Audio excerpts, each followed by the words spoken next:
Good morning and welcome to the first meeting of the Legislative Commission this year in calendar year 2024.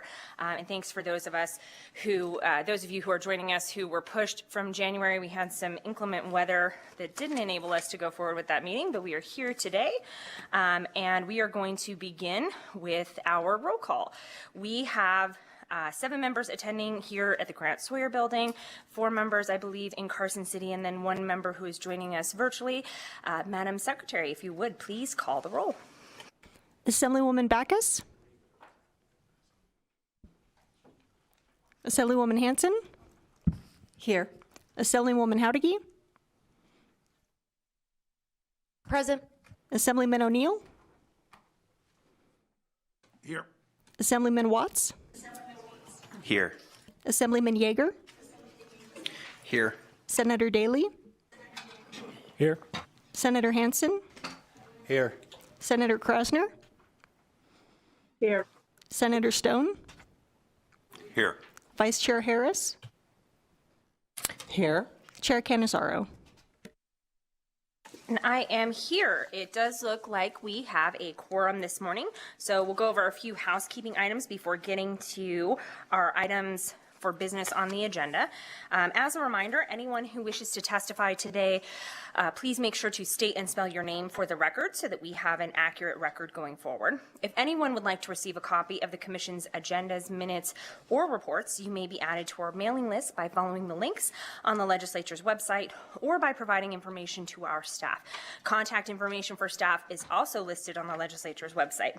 In addition, we accept written comments, which may be emailed or mailed before, during, or after the meeting. And the information regarding where to send written comments is also listed on the website and listed on the agenda for this meeting. We are going to move on to item number 2 on our agenda. That will be our first period of public comment this morning. Please note that we will be accepting public comment from anyone who wishes to testify in person here in Las Vegas. Then we will move to Carson City, and then we will move virtually to our phone lines. If you wish to give public comment in person, either here in Las Vegas or up in Carson City, you can go ahead and fill those seats. We'll start here and then go to Carson. For those of you who wish to give any public comment here at this meeting, our comments in public comment period will be limited to 2 minutes per person. And if you have any additional comments beyond that 2 minutes, you are more than welcome to submit those in writing. We will always take those and disseminate those to the members on the commission. For everyone who wishes to come and speak, make sure that you identify yourself for the record every time you speak, and ensure that you have signed in the back of the room if you are here in person, either here in Las Vegas or in Carson City. And I don't see anyone coming forward here in Las Vegas to provide public comment, so we will move to Carson City, and it does look like we have some public comment in Carson City. And so whoever would like to begin, you can start when you are ready. Just make sure you hit that microphone button and identify yourself. Good morning. Barry Cole, a Nevada physician, psychiatrist, neurologist by training, speaking about RO 59-23, regulation establishing protocol for pharmacists to treat opioid use disorder. I've been certified initially under Data 2000, that was federal legislation, to do buprenorphine prescribing. I just want you to see the telephone book that was the original core training I did in 2003, and then the streamlined training that was done in 2007. It needs to be understood that when doing this kind of prescribing, you're committing to hours with the patient normally because you've done an assessment, you've made a protocol for them going off to therapy in addition to receiving medicine. It was intended you would induce the patient in the office with medical supervision, and that if you didn't adhere to the 2-week sobriety rule, you could precipitate fluoride opioid withdrawal, which for a pharmacist would mean cleanup on aisle 3. What I mean by that is the patient starts vomiting, they go into precipitated opioid withdrawal, for which this medicine is supposed to eventually capture their opioid receptors so they can't use other medications, but it's not to just be willy-nilly undertaken. So I'm very concerned about the regulations, the education that will come along with it, what is required of medical physicians, osteopathic physicians, nurse practitioners, physician's assistants, even our residents in training, when learning to do this, requires them to be supervised, to have competent recurrent education, and to have a system so that after starting medication, they go on to the counseling. It's not meds only, but meds in addition to counseling. I think this is going to be possible within health systems, but it may not be something that will be easily undertaken at your local commercial pharmacy. Those poor individuals are trying to fill 300 to 500 scripts every day. They're doing point of care testing. They're already doing birth control counseling, and they're already administering vaccines. And now we're going to add another obligation that will require a significant amount of education. Thank you. Thank you. Please go ahead. Good morning, Madam Majority Leader and members of the Legislative Commission. Leah Case here today on behalf of the Nevada Psychiatric Association. Thank you to those of you who I've managed to check with on the phone, via text, via email. I know this was scheduled in January and was canceled due to weather, so I appreciate this next bite at the apple here. The Nevada Psychiatric Association did submit a letter that's posted to the Legislative Commission website in opposition to Regulation R059-23A.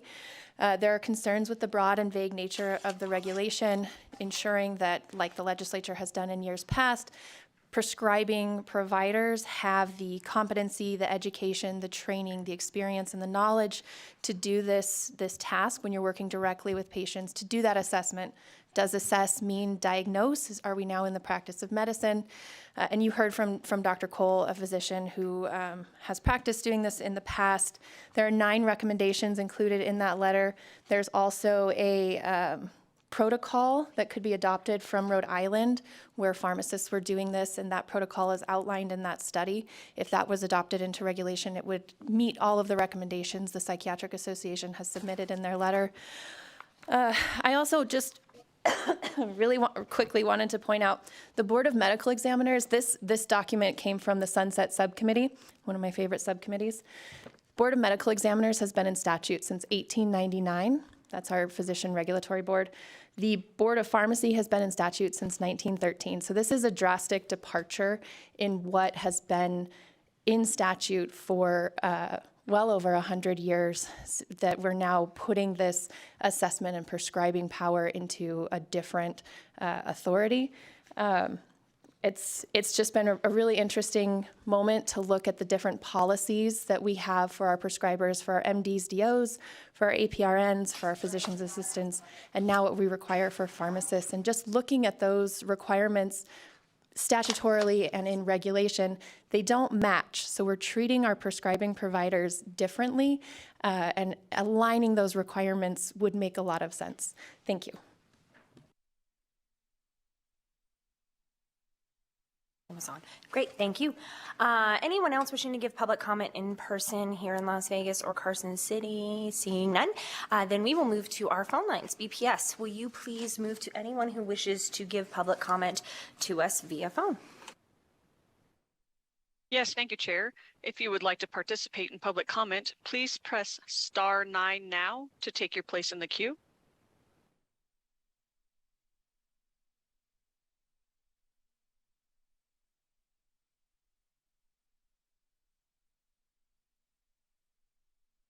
Hello, Chair.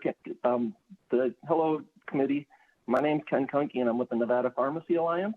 I was hoping to attend in person, but I thought the meeting was at 2 o'clock, so please excuse my phone call. The Nevada Pharmacy Alliance and Roseman University have submitted public comments written, and we want to point out that all the concerns should be addressed in these letters that were sent in. Pharmacists are required to do the 8 hours of training to get a DEA license that goes over what this training is. So we feel that this regulation needs to move forward because there's so many people in Nevada that are not getting the service.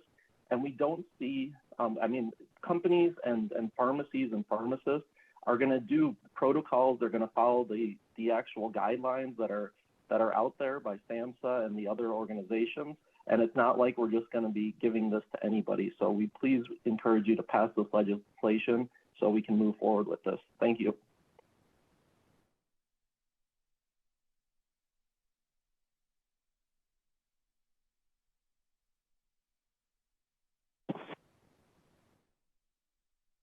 Good morning. My name is Ellen Gifford, and I thank you for the opportunity to provide testimony this morning.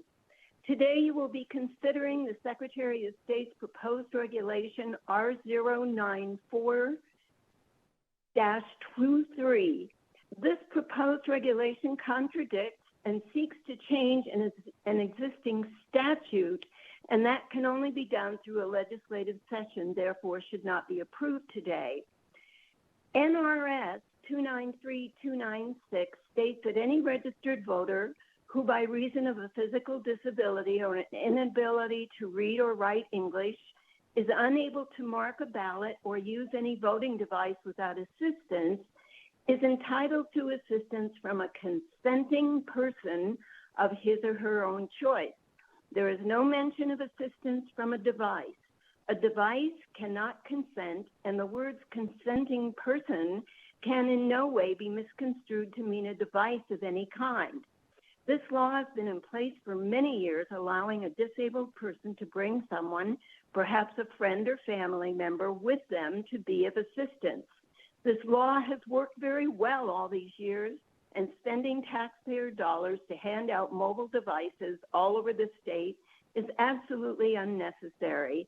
In addition, we must consider that this proposed regulation could be looked upon as violating the Constitution of the state of Nevada, which declares that each voter has the right to equal access to the election system without discrimination. Will all voters be allowed to receive a mobile device? Please do not approve this proposed regulation. Thank you. If you recently just joined us, we are currently taking public comment.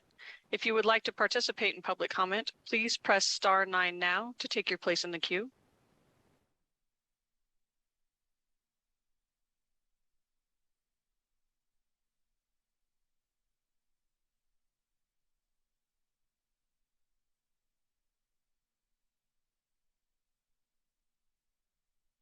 Hello, my name is Zach Roscoe. I am a licensed pharmacist in Nevada and here representing the Nevada Pharmacy Alliance.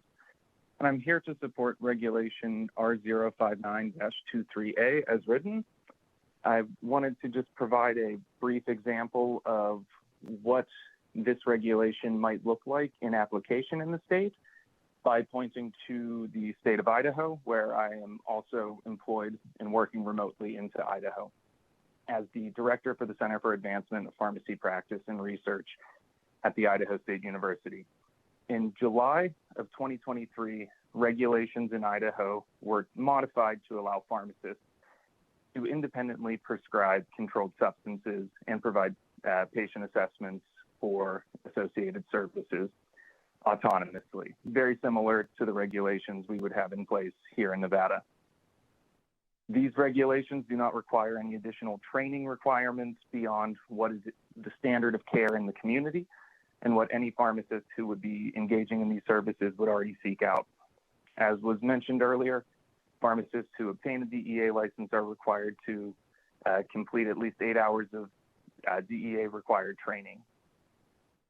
In Idaho, we don't see pharmacists at every pharmacy providing these services without care consideration for the other services patients need. Small communities, those that are very resource deprived, have seen an uptake in independent community pharmacies who have appropriate space and connection with community partners to provide and refer to wraparound services, or those who are engaging in providing buprenorphine and other opioid use disorder services. In a small community where there was not a single provider for Medicaid for opioid use disorder, independent pharmacy was able to provide services, start providing them for their community, and has now provided care for about 90 patients in their community. And I hate to interrupt, but you're just at 2 minutes, so if you could wrap up, and then if you have any additional substantive comments, you can submit them in writing. I can submit them in writing, but I just wanted to give an anecdote of what this would look like, that this was not in every community pharmacy in settings where there's not appropriate patient privacy and additional services provided. Thank you. Chair, you have no more callers wishing to participate at this time. Okay, thank you so much. Please note that we will have a second period of public comment at the end of the meeting, so if anybody missed us this first round, you can join us at the end. We are going to go ahead and move to agenda item number 3, which is our review of administrative regulations. Members, you will note that we have with us our legislative counsel, Asher Killian. He is with us here in Las Vegas, and he will be able to help assist us with these particular items. We are going to go ahead and talk a little bit about some of the items that have been requested for additional consideration by the commission. There are originally 37 regulations that were submitted for today's agenda. However, we did have a request from the Treasurer's Office last week to pull our 046-23 regarding the Nevada Capital Investment Corporation. So that one will be withdrawn from our consideration today. All except for one of the 36 regulations were submitted for approval pursuant to NRS 233B.067. We have one regulation to consider that was deferred at a previous meeting and will be considered pursuant to NRS 233B.0675. These regulations are all contained in the notebook provided to the members. They are posted also on the Nevada Legislature's website under the tab for this meeting, which you will find by hitting the View Events button in the upper right-hand corner of the Legislature's homepage. And there is also a public copy of the notebooks at the sign-in table at the end of each of the video conference places here in Las Vegas and Carson City. And so with that, I do have some items that have been requested to be pulled prior to the beginning of this meeting. And so I'm going to go ahead and list those regulations, and then I will ask the commission if there are any additional regulations that you would like pulled for additional consideration. Otherwise, my intent is to take the remaining items that are not being pulled for consideration on a consent motion by the commission to pass them. So if you have questions or concerns, now would be the time. So let's go over some of the ones that have been requested to be pulled thus far. I have R182-22 from the State Board of Cosmetology. I have R027-23 from the Division of Industrial Relations in the Department of Business and Industry. I have R053-23 for the Board of Wildlife Commissioners. I have R059-23 for the State Board of Pharmacy. I have R086-23 for the Board of Examiners for Alcohol, Drug, and Gambling Counselors. I have R114-23 for the Chiropractic Physicians Board. R117-23 for the Nevada State Board of Veterinary Medical Examiners. And R129-23 for the Administrator of the Employment Security Division of the Department of Employment, Training, and Rehabilitation. I will now go to members here in Las Vegas. Are there any additional regulations that anyone here would like to have pulled aside from those that I have just listed? Which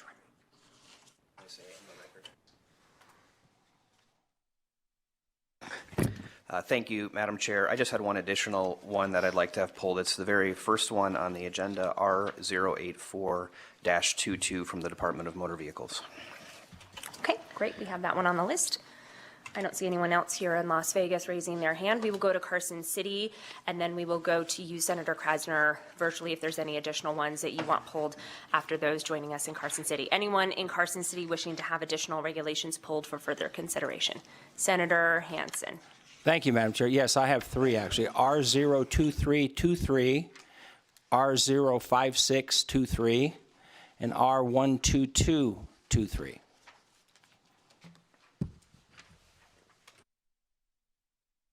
Can you say that last one again for me? Yes, Madam Chair. R122-23. 122. Okay, so if R122-23, R056-23, and R086-23.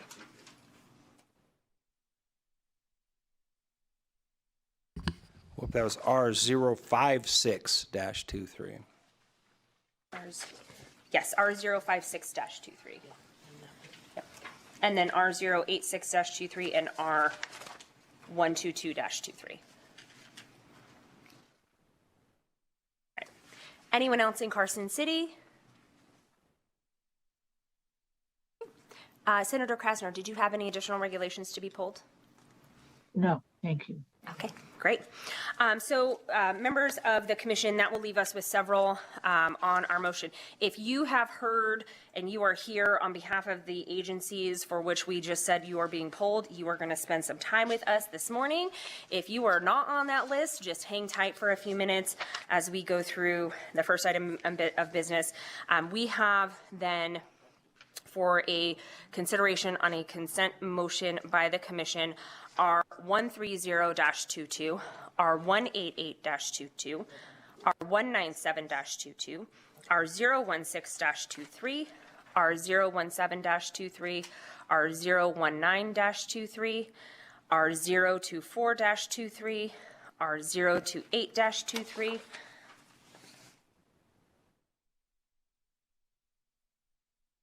I think I may have misspoken on one of them.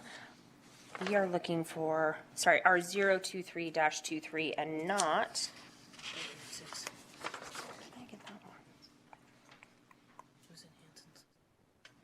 And not R086-23.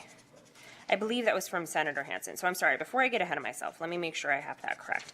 Senator Hansen, you wanted to pull R023-23, not R086-23. Correct, Madam Chair.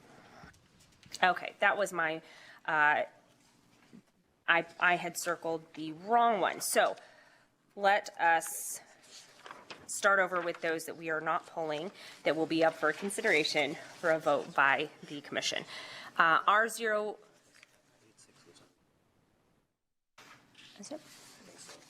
Give us just a moment.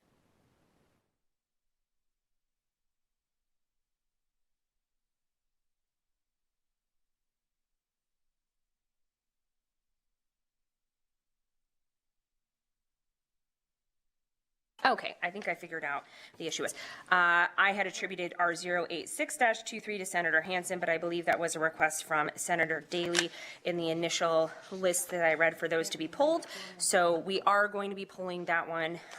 We will be pulling both R023-23 for the Colorado River Commission of Nevada and R086-23 for the Board of Examiners for Alcohol, Drug, and Gambling Counselors. Both of those will be pulled. Okay, we're going to try this consent motion one more time. R130-22, R188-22, R197-22, R016-23, R017-23, R019-23, R024-23, R028-23, R037-23, R057-23, R058-23, R062-23, R070-23, R075-23, R082-23, R091-23, R092-23, R093-23, R094-23, R106-23, R107-23, R115-23, R116-23, and R110-22. I have a motion from Speaker Yeager to approve the regulations that I just listed. I have a second from Senator Harris. Any discussion on the motion? Hearing none, all those in favor, please signify by saying aye. Aye. Aye. Aye. Any opposed? Motion carries unanimously. For those regulations that we just read on the consent agenda, those regulations have been approved by the commission. If you were here for any of those items, you are welcome to leave us today. And we are going to begin our consideration of the remaining regulations with R084-22 for the Department of Motor Vehicles. We will have representatives from whichever agency the regulation is being considered by approach us either here or in Las Vegas or in Carson City. I believe we should have folks mostly in person. And then we will go ahead and turn it over to the legislator who has questions and let them ask their questions and hopefully get some answers. So do we have someone? I don't see anyone in Carson City. Do we have someone here from the Department of Motor Vehicles? Okay. I don't see anybody. We are going to go find somebody from the Department of Motor Vehicles. We're going to move to the next one so we can keep moving along this morning. We are going to go to R182-22 for the State Board of Cosmetology. Please go ahead and take seats up here at the dais. And I am going to turn the microphone over to Assemblyman Watts.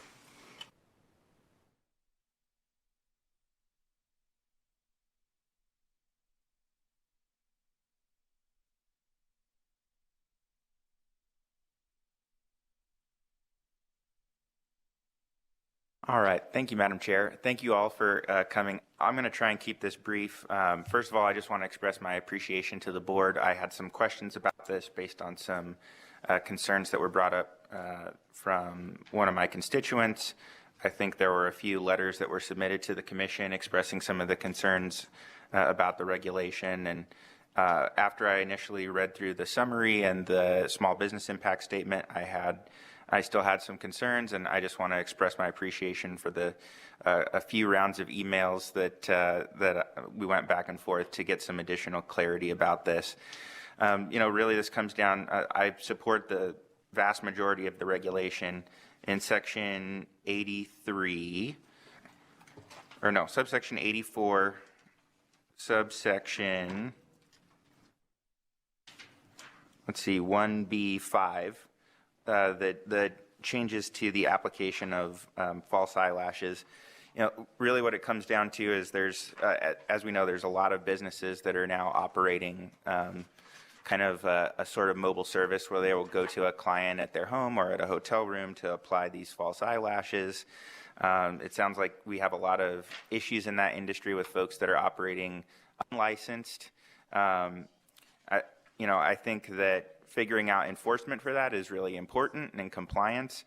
My concern is that this particularly would restrict a currently legal pathway for folks to do some of that work, particularly with eyelash extensions.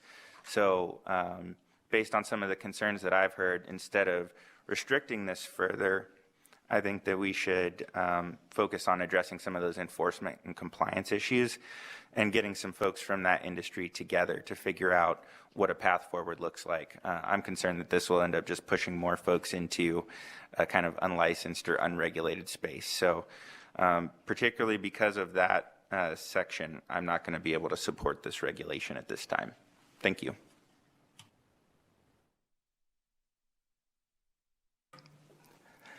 Good morning, Madam Chair, Madam Vice Chair, and members of the Legislative Commission.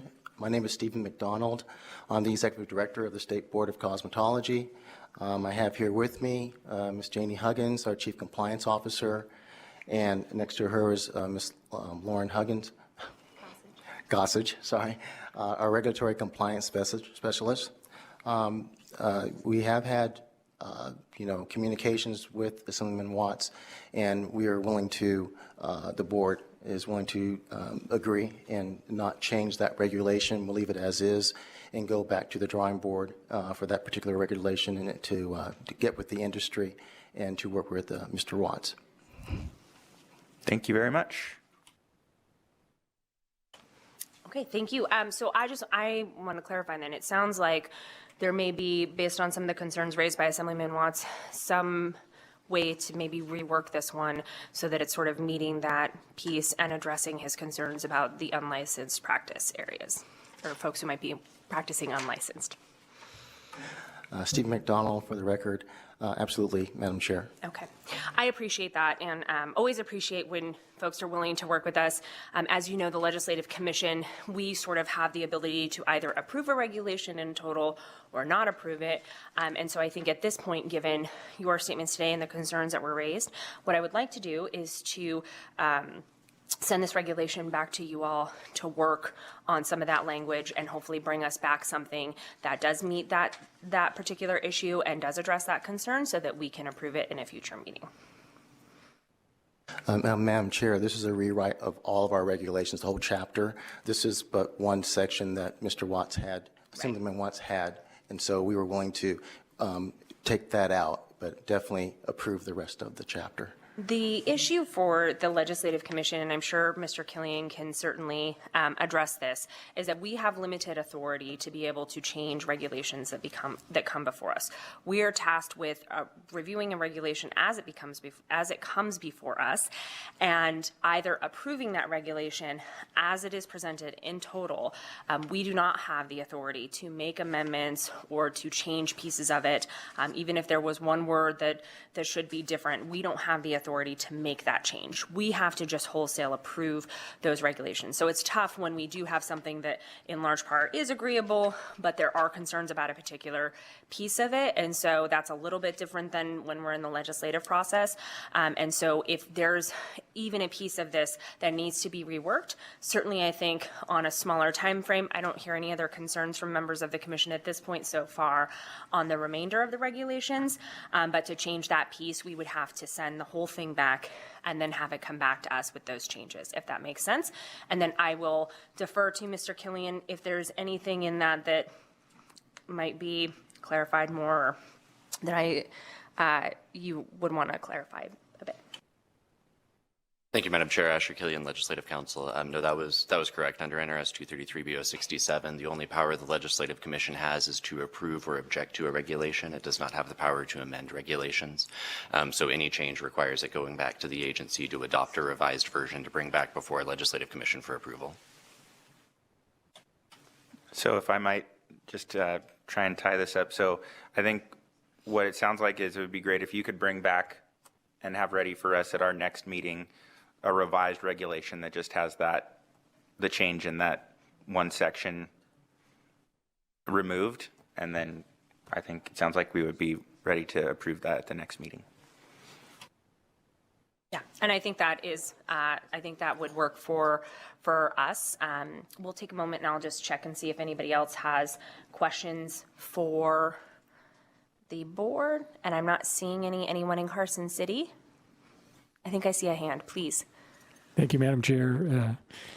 Just a comment, seeing as I was going back to the drawing board, and I know we're supposed to give a clear and concise explanation of the need for the adopted regulation, but the one sentence necessary because of legislative changes, again, doesn't cut it for me. If he's going back anyway, can you at least give us the bill number or what you're talking about or what some of the explanation is? Because that really doesn't help. I don't think it meets the intent of what the legislation is that requires you to give that statement. If you could do a better job at that in the future, I'd appreciate it.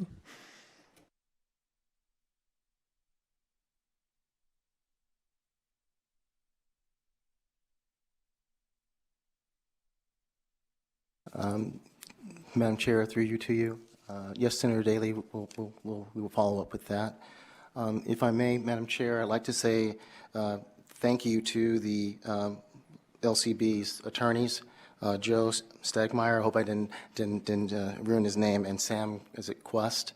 We worked closely with them, and I want to say thank you so much, as well as with Angie Hartzler. I think she's the deputy administrator over there now. It's been a pleasure to work with. You have a wonderful staff. Thank you so much. No, thank you. And I really do appreciate your willingness to work on this with us so we can feel comfortable about approving the regulation. So we will go ahead and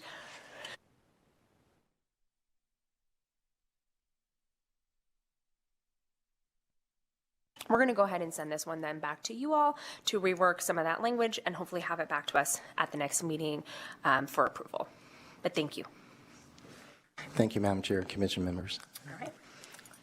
We are going to move on to our next regulation, which is R023-23 for the Colorado River Commission of Nevada. And I am going to let Senator Hansen take the lead on that one.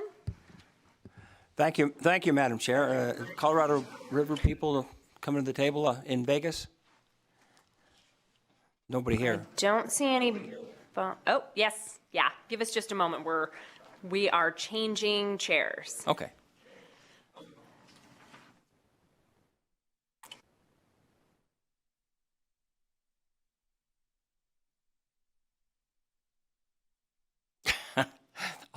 All this for what I'm going to say. Okay, all right. I'm feeling a little guilty now. Well, all right. Well, first of all, thank you for being here. The reason I pulled the reg actually has nothing to do with the reg specifically. I'm totally in favor of it. I actually wanted to compliment you because, as you know, the governor issued an executive order 2023-003, asking all the different boards and regulatory agencies throughout the state to look at reducing the amount of regulation. And when I looked at your informational statement, a clear and concise explanation of the need for the adopted regulation, you guys listed every single one of the ones, and you say very clearly, this regulation is not needed. So I honestly wanted to just get you guys in front of this legislative commission. Thank you, number one, for listening to the governor's executive order. You guys do, you are an executive branch agency. And I wanted to thank you for your clear and concise explanation. What Senator Daley just said a minute ago is kind of near and dear to my heart. This informational statement started in 2013. It was actually an effort by then Speaker Marilyn Kirkpatrick, who actually asked me to co-sponsor it. Quite an honor, honestly. I was on the Legislative Commission in 2011 and 2013.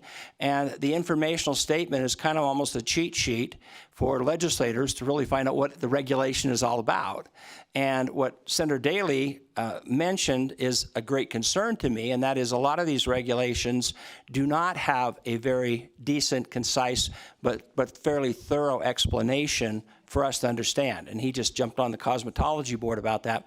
I will say that the Legislative Counsel Bureau has been very thorough in making sure that, the fact that I've seen them kick back to the agency this statement when it is not full enough. It has enough explanation as to the need for the regulation. So anyway, I just wanted to haul you up here, apologize for bringing you here and not letting you go earlier with all the other people that went marching out. But thank you for doing a really outstanding job in the presentation of this regulation and listening to the governor's executive order, trying to reduce some of the excessive amounts of red tape that frankly clog up our Nevada administrative code. So with that, Madam Chair, thank you. And if they want to introduce themselves, I didn't even give them that opportunity, but I do want to thank them for doing a great job on a regulatory cleanup.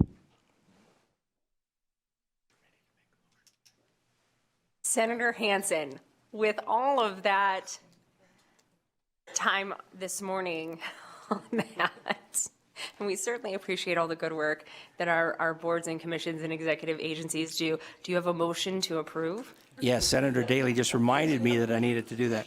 Madam Chair, I make a motion that we approve R023-23. Great. I have a motion from Senator Hansen. I have a second from Speaker Yeager. Thank you all for being here this morning. You can send a special note of thanks to Senator Hansen for hanging out a little longer. But I do have a motion to approve R023-23. Any discussion on the motion? Seeing none, all those in favor, please signify by saying aye. Aye. Any opposed? Hearing none, motion carries unanimously. R023-23 will be adopted. Thank you so much for joining us this morning. All right, we're going to move on to the next item of business on our agenda, R027-23 for the Division of Industrial Relations and Department of Business and Industry. And we are going to shuffle chairs here in Las Vegas. So we'll give you just a moment, and then I'm going to turn the microphone over to Senator Daley.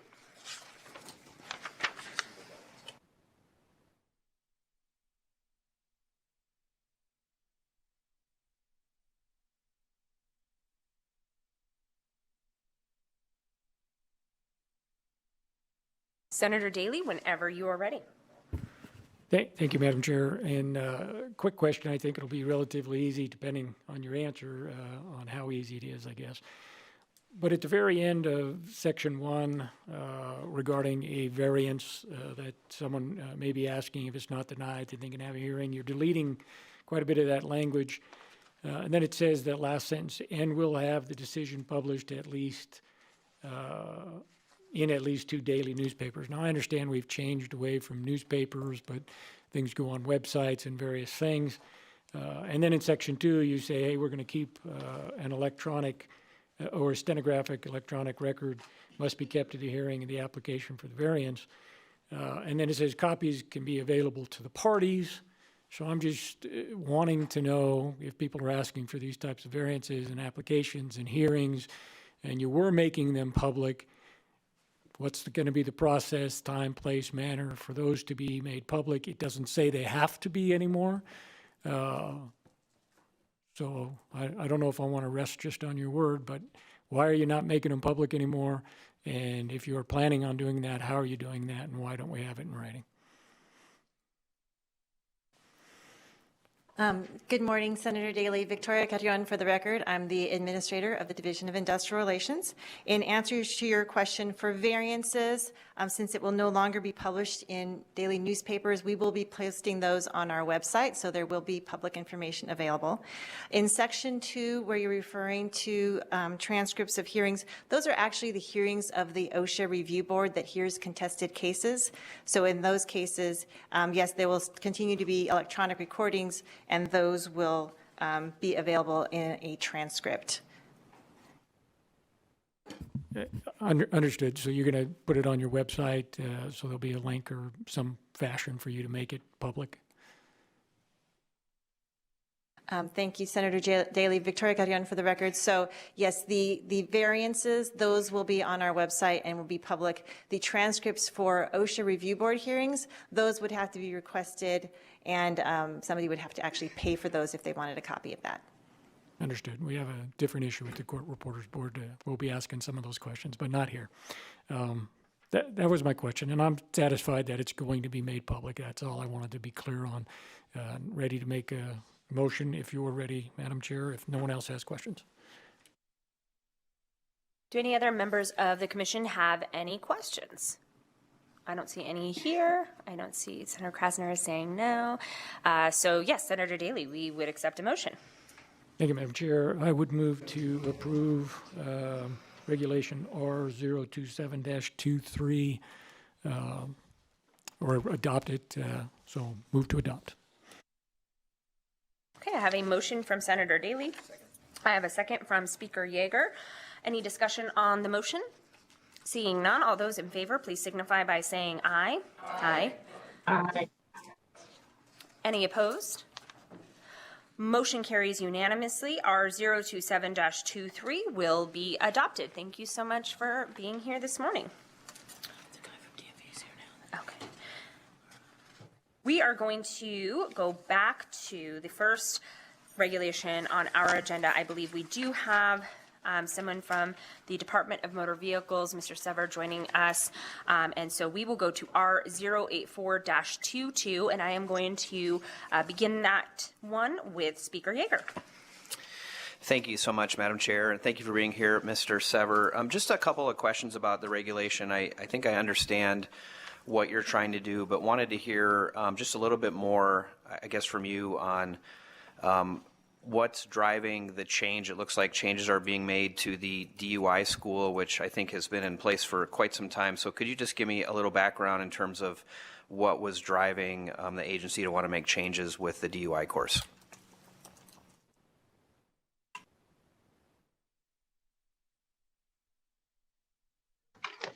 Hello there, Sean Sever from the DMV.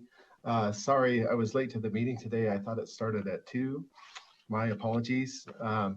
The general intent behind these regulation amendments was for the purpose of increasing the value of DUI education to recipients and to become more effective in changing behavior and preventing future incidences of impaired driving. We worked a lot with the DUI Consortium. It's a group comprised of representatives of the Departments of Public Safety, motor vehicles, traffic safety, education foundations, law enforcement, the judiciary, driver education businesses and treatment centers. And all of us work together to develop these changes, which are reflected in the proposed language under consideration here. To the regulations overseeing education for impaired drivers to include increasing the required hours in the educational component of impaired driving programs from 8 to 12 hours, which includes evidence-based elements that are shown to change behavior and produce successful outcomes and reduce recidivism. If you have any further questions regarding the changes, I have Shannon Bryant here. He's a member of the consortium and the Washoe County District Attorney's Office to provide additional information. Thank you, Madam Chair. Thank you, Mr. Sever. One question I had was, if we were to approve this today, how soon do you anticipate the new DUI curriculum would be offered to offenders? Sean Sever from the DMV. Shannon, can you answer that one? Hi, good morning. This is Shannon Bryant. I'm the Nevada Traffic Safety Resource Prosecutor, and I apologize for not wearing a tie because I actually thought the meeting was at 2 as well. So I'll just state that. The timeline for putting this into effect would be, we would obviously want some lead time, but we hadn't, I had not discussed that with Sean at this point.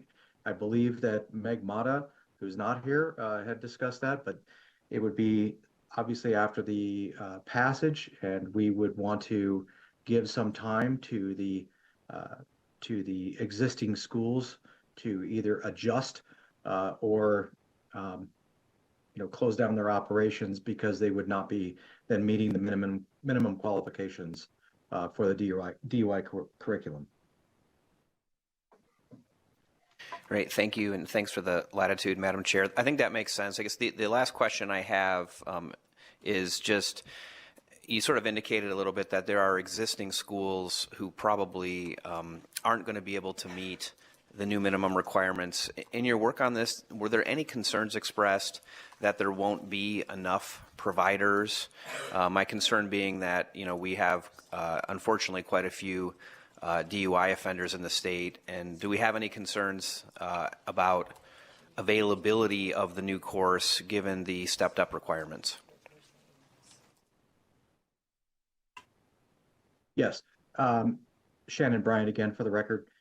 Yes, it is my understanding that this was discussed. It was discussed in the course of our meetings with the consortium members. That concern was voiced by a couple of members who are in fact providers. They wanted time to transition and to be able to have the appropriate curriculum. There is, though, however, an overwhelming an agreement among the members of the consortium, especially those who are providers, that the existing schools, many of them, are not actually providing meaningful DUI education with evidence-based curriculum, and that this change was in fact needed for the betterment of the DUI education program, reducing recidivism, and basically treating the offender. If this approach of treating the offender, as I believe, if you have the materials or at least the citations to the materials that I provided in the fact sheet, as well as information that was provided to DMV, shows to be very effective and more effective than taking a more punitive approach to addressing DUI recidivism. The existing schools, although there are numerous, we would need to ramp up on the number of actual providers. However, this opens up an opportunity for licensed providers, licensed treatment providers, to again enter the foray of and enter the industry of providing DUI education. If I've been around for a little bit, and basically the DUI education used to be provided by those that were in fact qualified to provide these DUI education courses. But over the course of years, particularly with the COVID-19 pandemic, there's been a dramatic increase in the number of I don't want to use anything as pejorative, but certainly not schools that were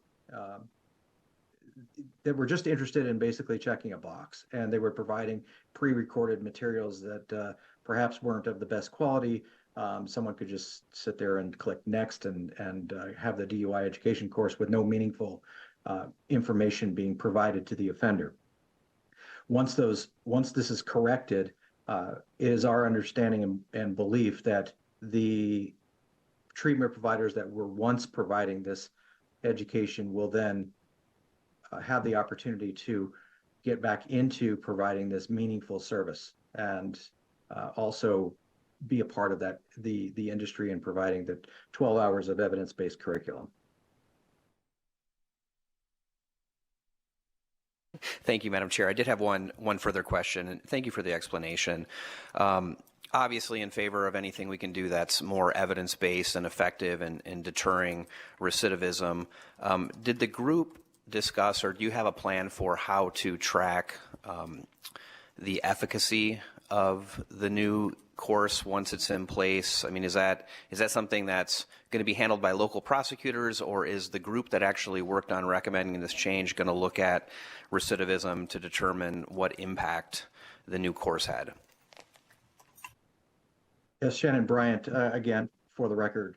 Thank you, sir. That is something actually I raised, and I want to, and I've already made a request to the Office of Traffic Safety to divert funds or allocate funds rather for performing an outcome-based evaluation to start looking at the evidence of recidivism at specific periods of time after the program to see if we can determine if the person did in fact recidivate after going through the curriculum.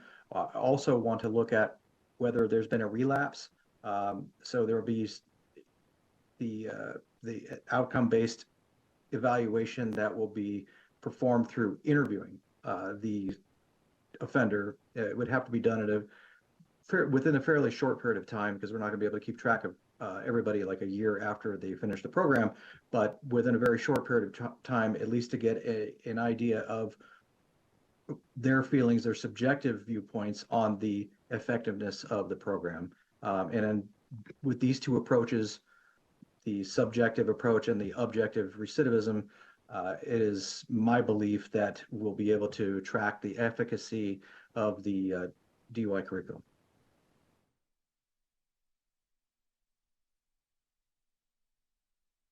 Okay, thank you. Senator Stone. Thank you, Madam Chair, and thank you for answering those questions. I kind of want to piggyback on the speaker's questions. I'm certainly in support of going from 8 to 12 hours evidence-based curriculum. Obviously, for any of us that pay for auto insurance in Nevada, we know that it's probably one of the highest in the country, probably due in part to the number of DUIs and DUIs with injuries that we have. And I know that we have a number of dedicated instructors that have basically dedicated their lives to helping people that have alcohol abuse problems. And my concern is that we're now requiring a degree, if you will, in psychology, social work, which is great. But I'm very concerned that we're going to be pushing people out that have really dedicated their lives that could adjust to this new curriculum. And because we're requiring a degree, I assume that's going to increase costs.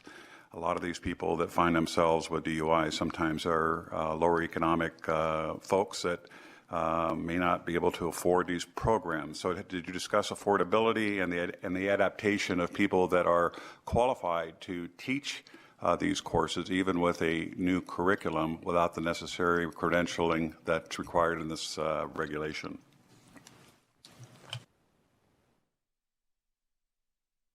Thank you for the question. As to affordability for the offender that's taking the course, yes, it was discussed that the court there would be a mandatory fee, of course, but the courts always have discretion to adjust whatever fees are assessed to the offender. There can be a sliding scale for those that are in need of that. As far as the the DUI course providers or the curriculum course providers that are that you say, and correctly so, that they would require a degree because they are in fact treatment providers as defined in Chapter 484C. We had not discussed what would be provided or what would be done to address the industry as a whole, because the belief again was that these treatment providers, these folks with degrees, were in fact, prior to COVID, in large part providing these courses. And prior to COVID, we did have predominantly treatment providers dedicating their careers to providing this service. But during the remote learning push and remote attendance push, we saw a huge increase in the number of, I want to say, types of schools that were, that were like AA affordable DUI education or something like this, that actually had no physical address, that had no actual providers, that they were just people that used pre-recorded materials and posted them online. And so this is the primary problem that we're addressing by requiring live one-on-one simultaneous video conferencing or live in-person instruction. And so with that, as well as being a qualified person, we're trying to address the unqualified persons. It is my opinion that we're not going to see a sudden large amount of people drop off of the industry or drop out of the industry because they're unable to accommodate. It will in fact open it back up to those that are in fact qualified and wish to continue with what they were doing. Okay, if I could just follow up, certainly even a provider that is educated can use a recording. I think that's just a matter of you strengthening your policies, but I hope if we pass this regulation today and you find that we have a shortage of providers due to cost or availability, understanding we have a healthcare provider shortage in Nevada, that you quickly get back to us so we can take a second look at this regulation. Thank you.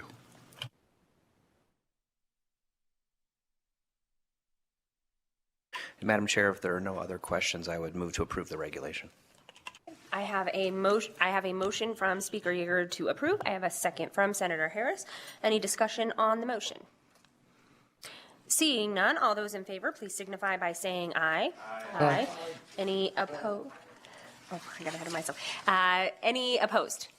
Hearing none, the regulation is approved unanimously, and regulation R 084-22 will be approved. Thank you so much for joining us.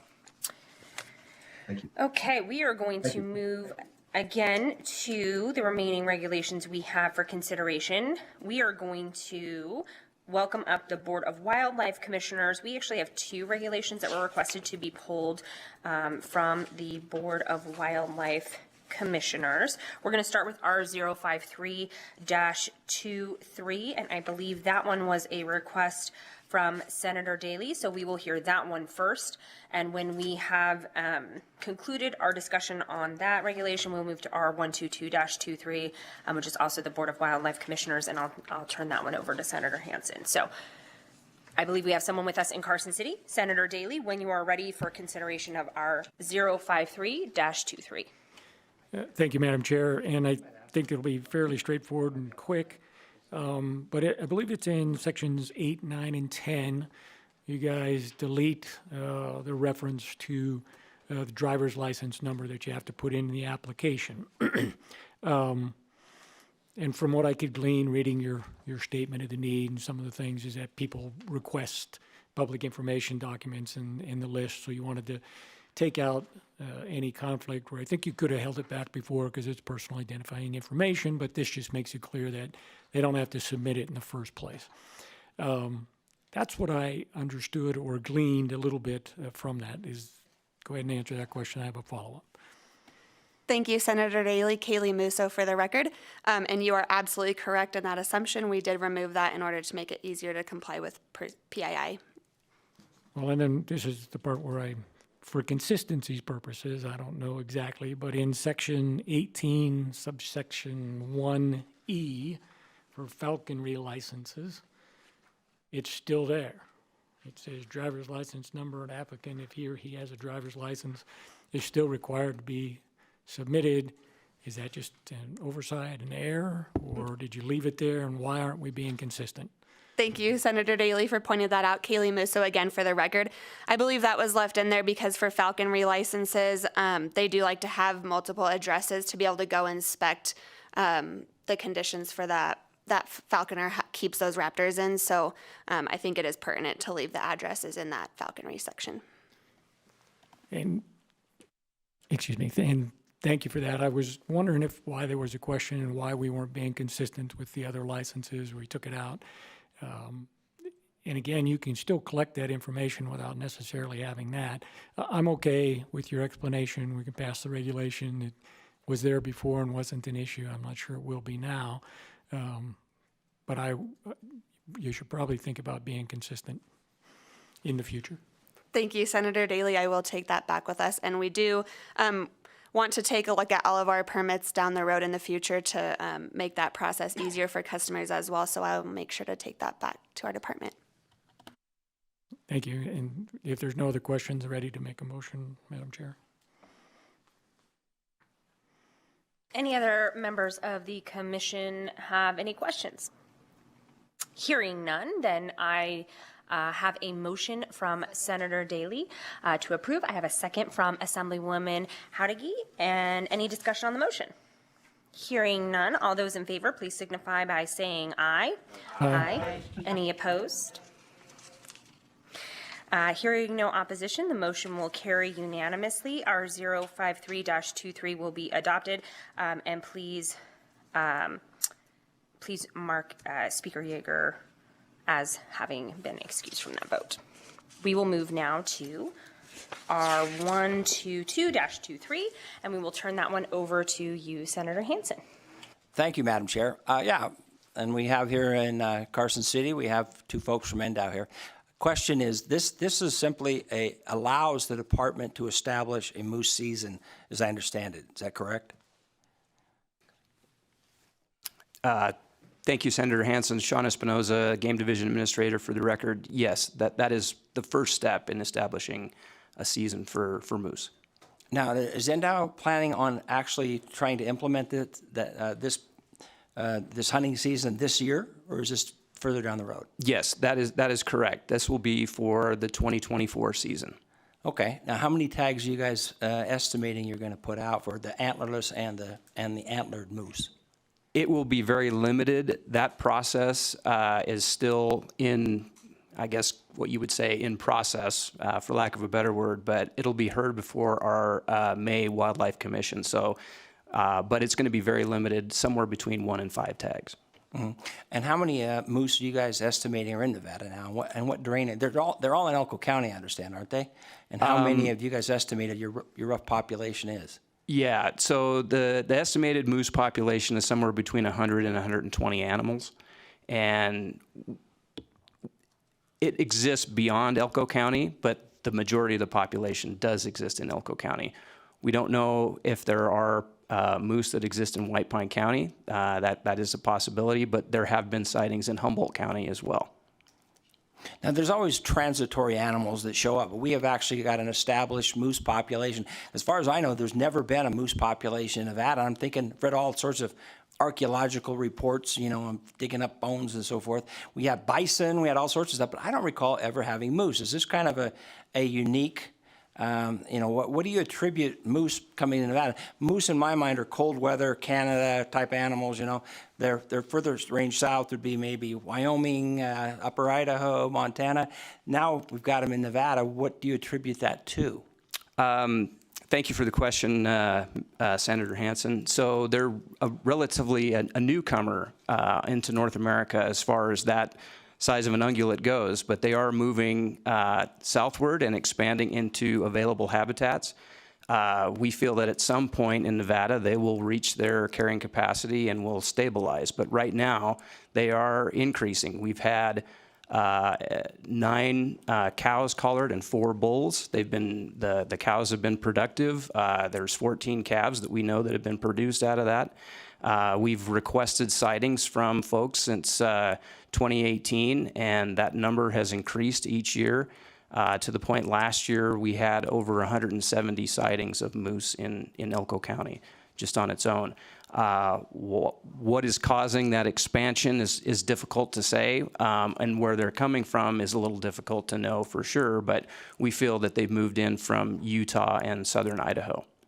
Yeah, it's actually fascinating. Now, you guys have the Bruno River Wildlife Management Area. Have you had any moose reported on the Bruno drainage? Yes, absolutely.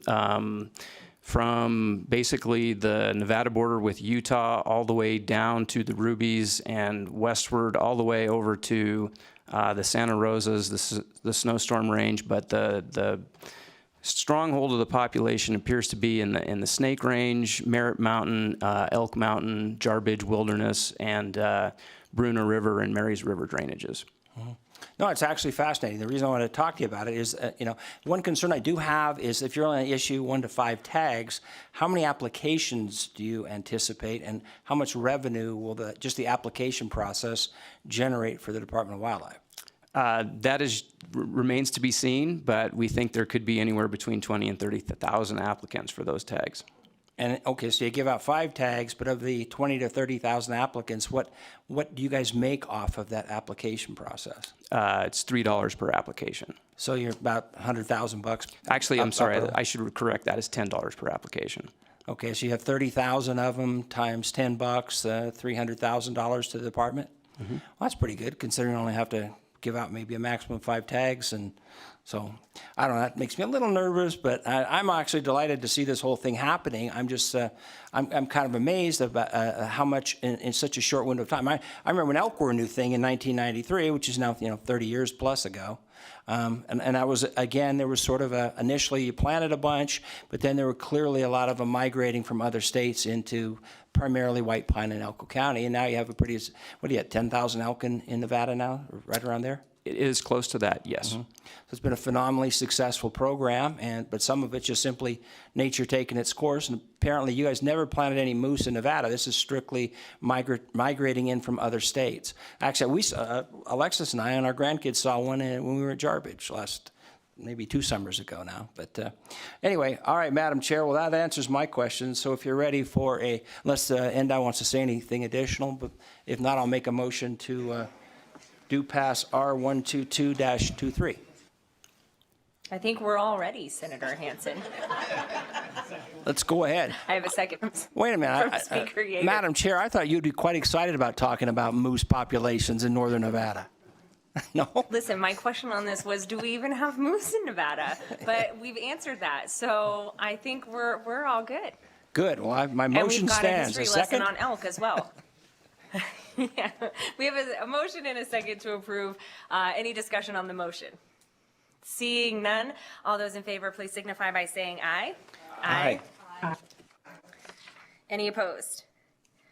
All right, the motion carries unanimously. Our 122-23 will be approved. Thank you so much for joining us. Okay, next on our list, Senator Hansen, it is your lucky day. It is R056-23 for the State Board of Architecture, Interior Design, and Residential Design. And this was a request from Senator Hansen. I believe we are in the process of being joined virtually. And so, Senator Hansen, I will turn the microphone over to you. Thank you, Madam Chair. Actually, I just wanted to read real quickly their clear and concise explanation. It says this proposed regulation removes references to sections that are redundant, obsolete, and no longer in use by the agency. Additionally, the following sections are being repealed. And they list 13 sections. It says, in response to Governor Lombardo's Executive Order 2023-003, the language contained in these 13 sections are being repealed as the agency found them to be antiquated and no longer applicable to the agency's operational licensing requirements and processes. So really, again, I wanted to just thank you for doing that, and again point out how, one of the big complaints we have in Nevada is the constant growth and growth of regulatory language, law. NAC is the same as NRS, but the NRS would frankly go through a much more public process than the NAC. And I think that's one of the intents of Governor Lombardo, was to try to get some control over that and even have it go backwards. Now, this is the first example I've seen, though, unless I overlooked it, where an executive branch agency has actually come to Legislative Commission and asked us to essentially repeal a bunch of previous NACs.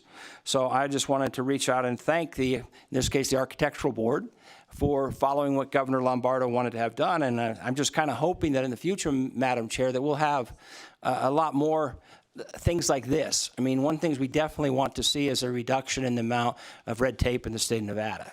And so much of that red tape comes through regulatory bodies. And most people don't realize that the NAC legally carries every bit as much weight as the NRS for the most part. And so I'm just delighted to see Governor Lombardo's executive order, and I'm delighted to see some of these agencies starting to remove old, obsolete, or redundant laws. So I just wanted to thank them once again for doing that, and I will make a motion, Madam Chair, to approve R056-23. Okay, we have a motion to approve R056-23 for the antiquated and obsolete provisions of those regulations. I have a second from Speaker Yeager. Any discussion on the motion? Hearing none, all those in favor, please signify by saying aye. Aye. Aye. Any opposed? Motion carries unanimously. R056-23 will be adopted, and thank you so much for joining us. Okay, we are going to move to the next item. It is R059-23 for the State Board of Pharmacy. I believe we have some representatives in Carson City, so we will let you get settled there. And I'm going to turn it over to Senator Stone. Thank you, Madam Chair and colleagues. As I've said many times during hearings, that pharmacists are some of the most educated, underutilized healthcare professionals, and actually not just in Nevada, but throughout the country. At a time when we're seeing opiate addiction plague our communities, I'm sure each of you have seen the letter from the Roseman School of Pharmacy. They articulate that to get a license to prescribe buprenorphine, you have to go through an 8-hour course with the Drug Enforcement Agency. In addition, it's recommended that a further educational module be utilized by pharmacists seeking to get this certification. It can be done through the American Pharmaceutical Association that already has the curriculum that covers all the aspects that have been discussed in the regulation. But a few things. Opioid overdose is the #1 cause of death from adults 1 to 44 years of age. And buprenorphine is commonly used along with methadone to treat addicts. And I'm really concerned about the rural areas that really don't have the providers necessary to take care of this population. There's been a recommendation that there be collaboration agreements with physician or physician groups. I believe, for the record, that those collaboration efforts are currently legal today. And I believe that having collaboration is always good, but I think it's going to impede access to care. And we need to do what we can, I think, to reduce barriers, and I think that's what the author of this Assembly bill has entertained. But I'd like to ask representatives, especially the State Board of Pharmacy, if it's my understanding that the State Board has reviewed this regulation, and I just want to make sure that I'm correct for the record, that they've actually approved and support the regulations. Can we get a confirmation on that? Senator Stone, Dave Weiss for the record, Executive Secretary of the Board of Pharmacy. Good morning, Madam Chair and Senator Stone. This is secondary to a statute that you guys passed, and so the board, it's a policy decision by you. The board's done what you've asked them to do, and so this has gone through the approval process. Thank you, Mr. Weiss. It's great to see you. Thank you for being here today. In other expansions of scope, we've seen it with PEP and PrEP, oral contraceptives, immunizations. Those expansions of scope have gone pretty well, expanding access to a lot of these necessary services. I support, of course, the federal government's DEA regulations that a pharmacist that is going to be prescribing buprenorphine or methadone or any other controlled substance for that matter has to undergo 8 hours of training. I also know that during the pharmacy school curriculum that they actually do specific modules on this type of treatment. But I personally think that a refresher course, if you will, maybe one that emulates the APHA's regulations on the same, which is about another 8 hours, so it'd be a total of 16 hours. Or at Roseman, I believe they have a new educational module that's about 10.5 hours. Is it efficacious for the board under your purview to require those pharmacists seeking this certification, if you will, to provide this service? It seems prudent to me that they would be required to undergo at least the 16 hours of continuing education in order to move forward with this new scope enhancement. I'd like to hear your comments on that. Senator Stone, thank you for your question. I see your point with it. Pharmacists do need to complete 30 hours of continuing education each 2-year renewal cycle. And the goal of that is that they would be doing continuing education as it relates to their practice setting. So I think that would be good. To your point, this doesn't mandate that, but I think that that would be a perfect scenario for them to do that training. I agree with it. And we do have pharmacists right now that are doing it through a collaborative practice, so I wanted to identify that it's being done through a collaborative practice right now in the state. Yeah, I think I mentioned that earlier as well, and appreciate that. But again, we haven't had too many pharmacists participate in that, and we have a horrific opiate abuse problem. I just want to kind of maybe answer a little bit more in a refined way.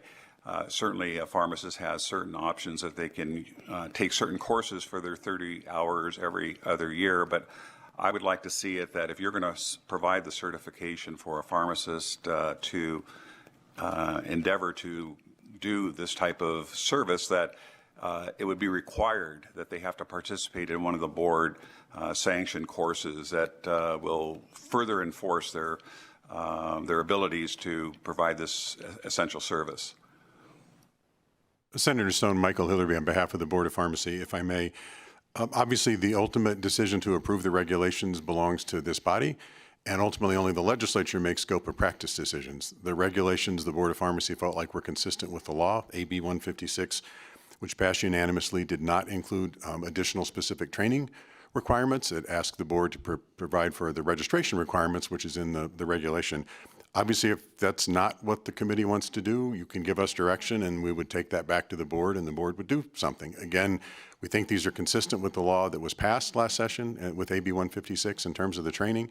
Again, and Executive Secretary Dave Weiss can chime in, there are the standing continuing education requirements at the state level, and then, as has already been mentioned, an additional 8 hours specific to drug abuse treatment with the controlled substance registration that is required by the Drug Enforcement Agency, or Administration, excuse me. Thank you. Thank you for that, and I appreciate your explanation of that. But I just feel that there needs to be some type of insurance, because we talk about those 30 hours. Those are elective. A pharmacist can take any subjects that he wants. He doesn't have to take opiate abuse treatment protocols. But I think it's imperative that the State Board of Pharmacy ensures that if somebody is going to be certified to do this kind of work, that they in fact participate in one of these educational programs. And I'm not sure if that has to go back to you for refinement in the regulation. But I assume, Mr. Weiss, that you have that authority as a secretary to, if the direction of this committee is to give you that direction, to come up with a regulation that gives us all the assurances that a pharmacist participating in this treatment is truly qualified and prepared to deliver such services. Thank you, Senator Stone. I agree with you. Yeah, and Mike said it right. This committee makes the policy decisions, and the board will do what they tell them to do. So exactly. Yep. And then one final comment I'd like to make, Madam Chair, is that there was a statistic given by those that are concerned about pharmacists doing this, that of all the opiate deaths, 2.2% of buprenorphine utilizations result in overdosing. I just want to qualify that many of those overdoses weren't necessarily due to buprenorphine overdoses by themselves. It was due to a drug interaction with certain drugs like antidepressants, where there could be interactions, and who is better prepared to spot these type of drug interactions other than the pharmacists that through their doctoral studies study drug interactions intimately. Thank you.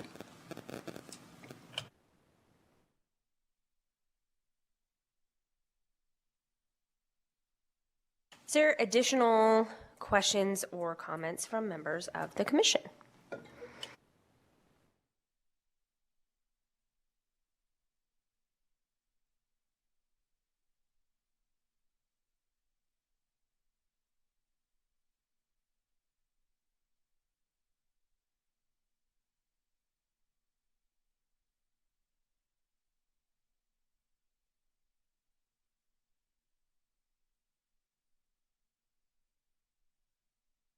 Okay, I don't see any other questions or comments. I know we've had some discussion about sending it back to the agency. I think the difficulty that we've been having on this one is that that really is more of a in my opinion, a statutory change to require that sort of training, which was not included in the bill when it was passed.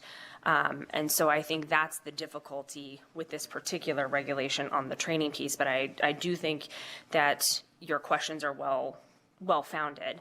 I think at this point I do have a motion to approve from Speaker Yeager.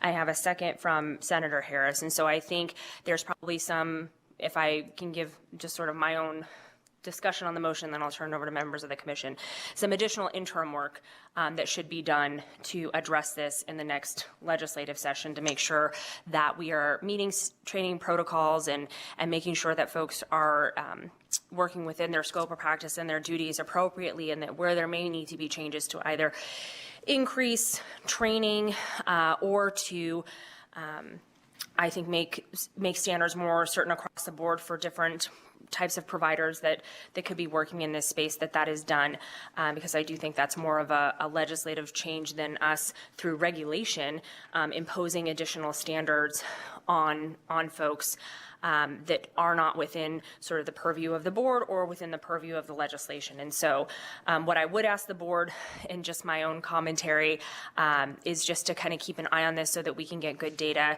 coming back to the next legislative session over who may be performing this work, what that has looked like, and what those outcomes are. And I know that in the regulation and in the statute as well, there's some requirements to keep track of some of that stuff. And so I think kind of keeping an eye on that and working more on that this interim would definitely be something that I would ask in addition to, but I support the regulation. Senator Stone, additional comment on the motion. Yes, thank you, Madam Chair, and I agree wholeheartedly with your comments. And let me reiterate that in the pharmacy school curriculum and the doctorate level, the role of a pharmacist in the assessment and treatment of these patients is taught. Certainly, because of the way the legislation was written, we can't mandate that of the options of continuing education that a pharmacist would undertake, that they don't have to pick the 8 hours of continuing education to bring the pharmacist up to date on treatment protocols. The 8 hours of DEA instruction is still required. So I'm going to support the motion today because I think that we really have a shortage of providers, and I think that the pharmacists are well educated and can provide this service. And but I agree with you. We need to do some ancillary follow-up maybe in the 2025 session just to kind of tie it up a little bit. By that time, they'll probably be getting pharmacists ready to rock and roll and get into this and hopefully alleviate addiction here in the state of Nevada. So I appreciate you. Thank you. Thank you. Any further discussion on the motion? I'm not hearing or seeing any. So all those in favor, please signify by saying aye. Aye. All those opposed, say nay. Nay. Okay, I have one nay from Senator Krasner. The motion carries, and our 059-23 will be adopted. Thank you so much for joining us. We are going to move to our 086-23 for the Board of Examiners for Alcohol, Drug, and Gambling Counselors. And I believe this was a request from Senator Daly, so I will turn the microphone over to you once I believe we have someone joining us virtually. I see them up on the screen. So Senator Daly, when you are ready. Yeah, thank you, Madam Chair. And just to follow up on some comments from my colleague earlier about taking things out of regulation, and we're all aware of the governor's mandate on that to the agencies, and I think they're trying, but I don't know if they always hit it.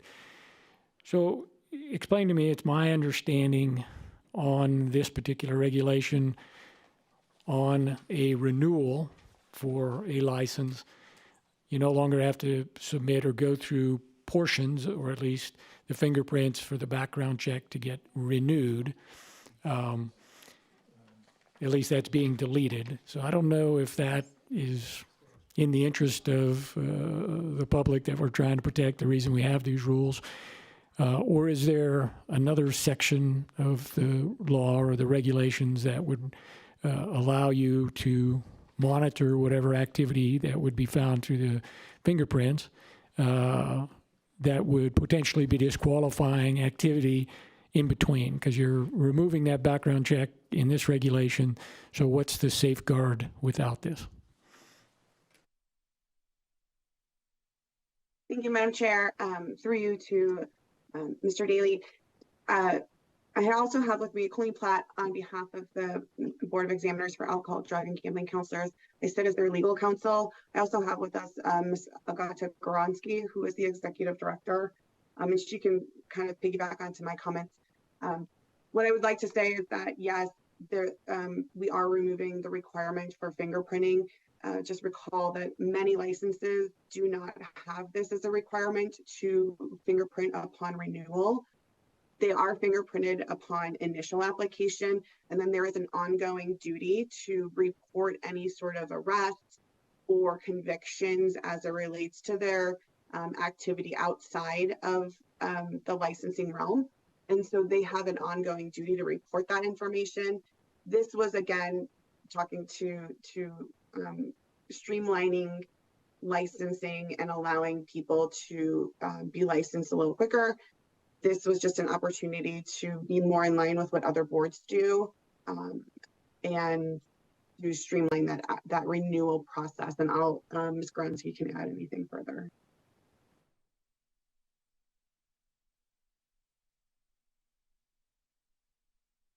Hi, good morning. This is Agata Goronsky, the Executive Director for the Board of Examiners for Alcohol, Drug, and Gambling Counselors.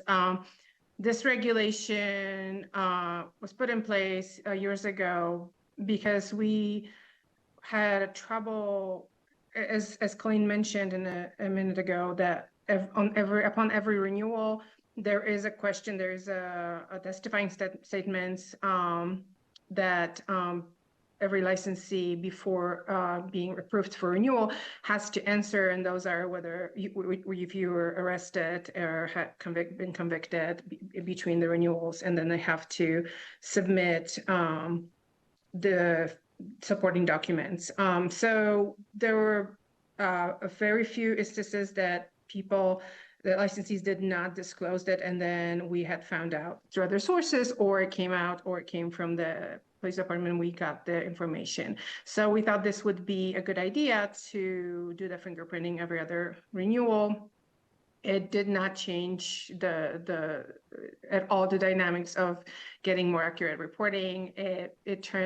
Looking at other boards, it became clear to us that it was burdensome and time consuming, and for both the board staff and for the licensees, and it's also a cost.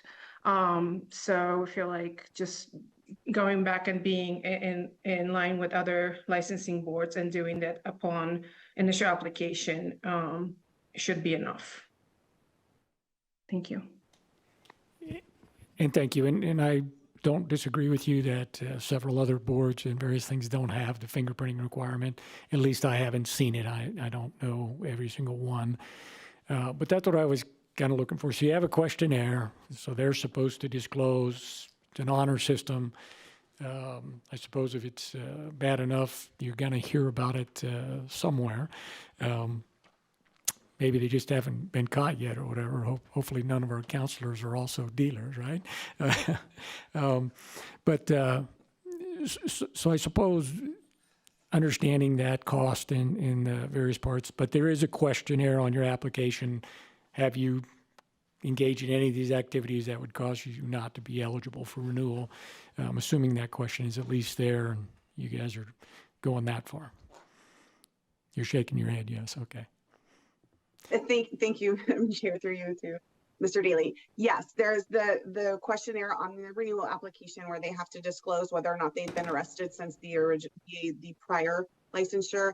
And then in addition, within the regulations, there is an ongoing duty to report that within so many days of the occurrence of an arrest or a conviction. So there's two spots, one upon renewal and then just an ongoing within the NACs themselves. Yeah, within 5 days. Sorry. No, go ahead. And I've seen that in other deal that they have the ongoing duty, and I think that exists practically just about everywhere. So with the fact that you can say that you have some experience doing it the other way, and it really is not as productive as you thought it was going to be when it was enacted, that was my only question, Madam Chair, and I think there's another. Maybe not. If there's no other questions, I'll make a motion when you're ready. Any other members of the commission have any questions? Chair. Oh, yes, please, go ahead.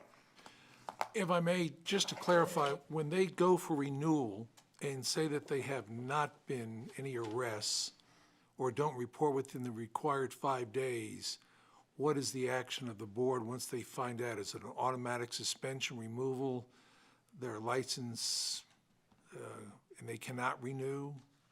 What's the penalty? Thank you, Madam Chair, through you to Mr. O'Neill. The board would institute disciplinary action, so we can't automatically suspend their license unless there is a threat to the public. There's specific statutory provisions regarding when you can summarily suspend someone. And so it really depends on the circumstances. We have gone through that process when we have found out of certain types of arrests. And then that institutes disciplinary action. Once you summarily suspend someone within the statutes, you have 45 days to institute a hearing on that summary suspension. If, however, we find out that someone was just arrested for a DUI, and they failed to report it, we would send them what's called a 233B letter, letting them know that actions have occurred, which may impact their ability to have a license. They respond, and then we internally review to determine whether we want to move forward with formal disciplinary action where we have a complaint notice of hearing, or if we want to enter into a settlement agreement whereby they go and take some continuing education. That settlement agreement would be presented to the board at its next meeting. Very similarly to a complaint notice of hearing, we would have a hearing on the matter. They would get an opportunity to respond, and then the board would make a decision. If I may, Chair, to follow up. So in short, they can falsify their renewal application and still practice while you investigate and then decide on what you want to do. Is that correct? Theoretically, yes. So for example, if someone fails to disclose that they were arrested and convicted of a felony murder, let's just say, for whatever reason, we could summarily suspend them under the statutes. We would determine that that was a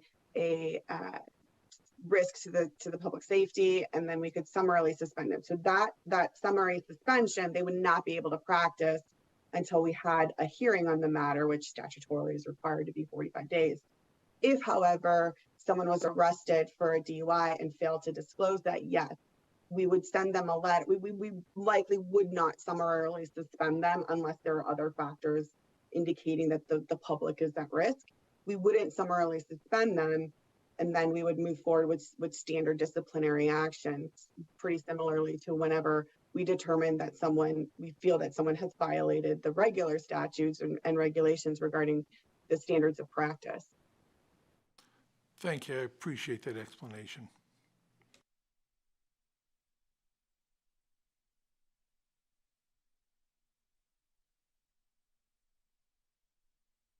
Any additional questions from members of the commission? I am seeing none. I believe Senator Daley was prepared to make a motion to approve. Yes, Madam Chair, I make the motion to approve Regulation R086-23. Okay, and I have a second from Speaker Yeager. Any discussion on the motion? Hearing none, all those in favor, please signify by saying aye. Aye. Aye. Any opposed? Hearing none, the regulation is adopted. R086-23 was approved unanimously by the commission and will be adopted. Thank you so much for joining us. Thank you very much. No, you're welcome. We are going to move on to the next regulation for consideration. It is R114-23. I believe I have two folks who have questions on this regulation. We will turn it first over to Senator Daley, and I believe we have someone joining us virtually, just popped on the screen. So we'll turn it first to Senator Daley, and then I believe Assemblywoman Hansen has a question after that. Senator Daley, when you're ready. Thank you, Madam Chair, and I'll leave the question on the open book test score to the Assemblywoman. So for me, in Section 7, and then I have questions on Section 8 and 9 as well, but in Section 7, there's reference to the practices before the board, if I'm reading it correctly. So NAC 634-610 to 634-765, government procedures before the board. But with that, in Section 10, you delete 12 sections within that range. And some of the issues are the things that are being deleted in there, including sections on pleadings, continuances, the location, preliminary procedures, testimony under oath, order of the presentation, stipulations, rules of evidence, continuances, transcripts. So with all of that deleted on those particular issues and various things, what will the practice before the board be if you're deleting that regulation? And I know the governor's told you to clean it up, but it seems to me that if I'm going to have to go before the board and I have no clear idea of what the rules are going to be and what procedures I have to follow and what I would have to do to get a continuance. Are you guys just going to defer to contested cases under 233B? Is there another section of the law that you're going to put in place so that people clearly understand what it is they're supposed to do when they come in front of the board? Thank you for the question. Dr. Benjamin Lurie, Benjamin Lurie, Lurie, for the Chiropractic Physicians Board of Nevada. I'm a professional member. Thank you for your question. Through you, Madam Chair, to Senator Daley. I believe, and I'm newer to the board on these regulations, I believe this was based on the governor's 2023-003 to cleaning up some of the board regulations. These regulations are already stated in statute under NRS 634. So I believe the removal from the NAC is just a duplication from the procedures that are already listed out in statute. And maybe someone on our staff can confirm that. I didn't look because I wouldn't have thought they'd been in statute or been repeated in regulation if they were already in statute. But we have another gentleman here. Maybe he's going to answer the question. Yes, good morning. Louis Ling. I am counsel for the Chiropractic Physicians Board. To answer Mr. Daly's question, 622A provides a uniform set of rules and regulations for the conduct of hearings before all of the occupational licensing boards. So a lot of the boards had, like the chiropractic board, had a set of rules that were unique to them because that all preceded 622A. Once 622A came into effect and all of us have to conform our procedures to 622A, we don't need these anymore. 622A provides these very same rules on a uniform basis for all of the boards. And I appreciate that. Thank you for that. And I knew 622A was out there. I know there's 233B, and there's a variety of different statutes. I know for the labor commissioner, there's procedures under 607 if you're going in front of that for a case or whatever. And I was confirming that, wanting to make sure if there's a process in place and people are aware of it, that they have it. So in Section 8, follow-up question or second question, we're deleting the reference to an interested party who may be directly or substantially affected. So if that provision there is elected, I don't know, that may be covered in your 622A as well.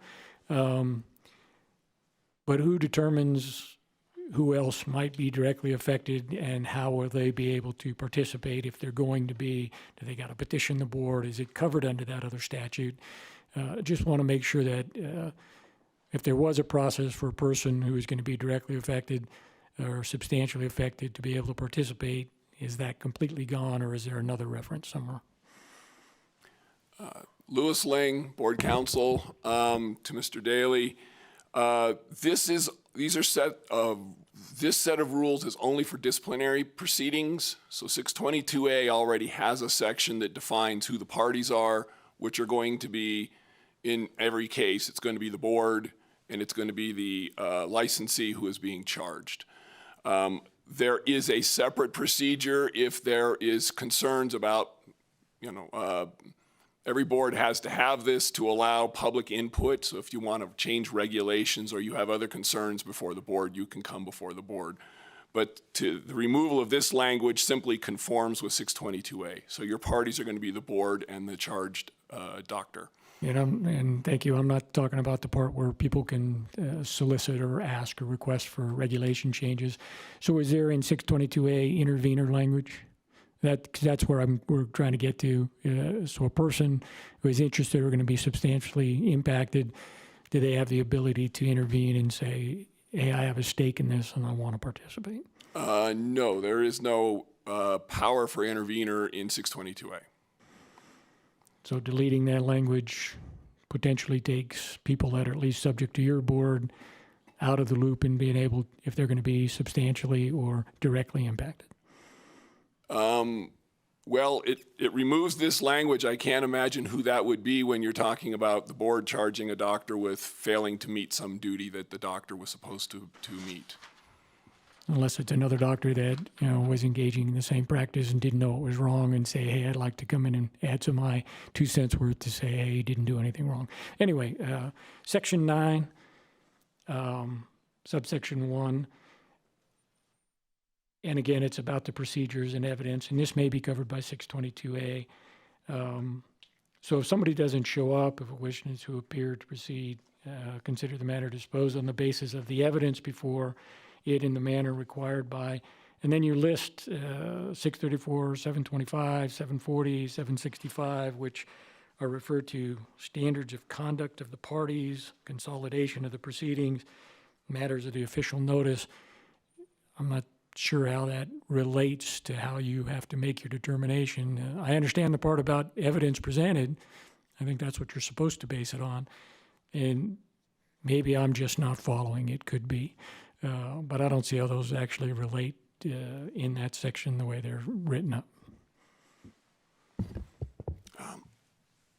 Louis Lang, Board Counsel. That's a good question, and I'm not sure I can answer it. I don't have that in the regs in front of me right now to know which ones those are, or how those got included there. So I don't have an answer for you. The procedure I can say, because we've had to do these, is a default procedure, okay? When somebody doesn't show up, we proceed, we put on a prima facie case, and the board makes its decision based on that. Thank you. Those are my questions.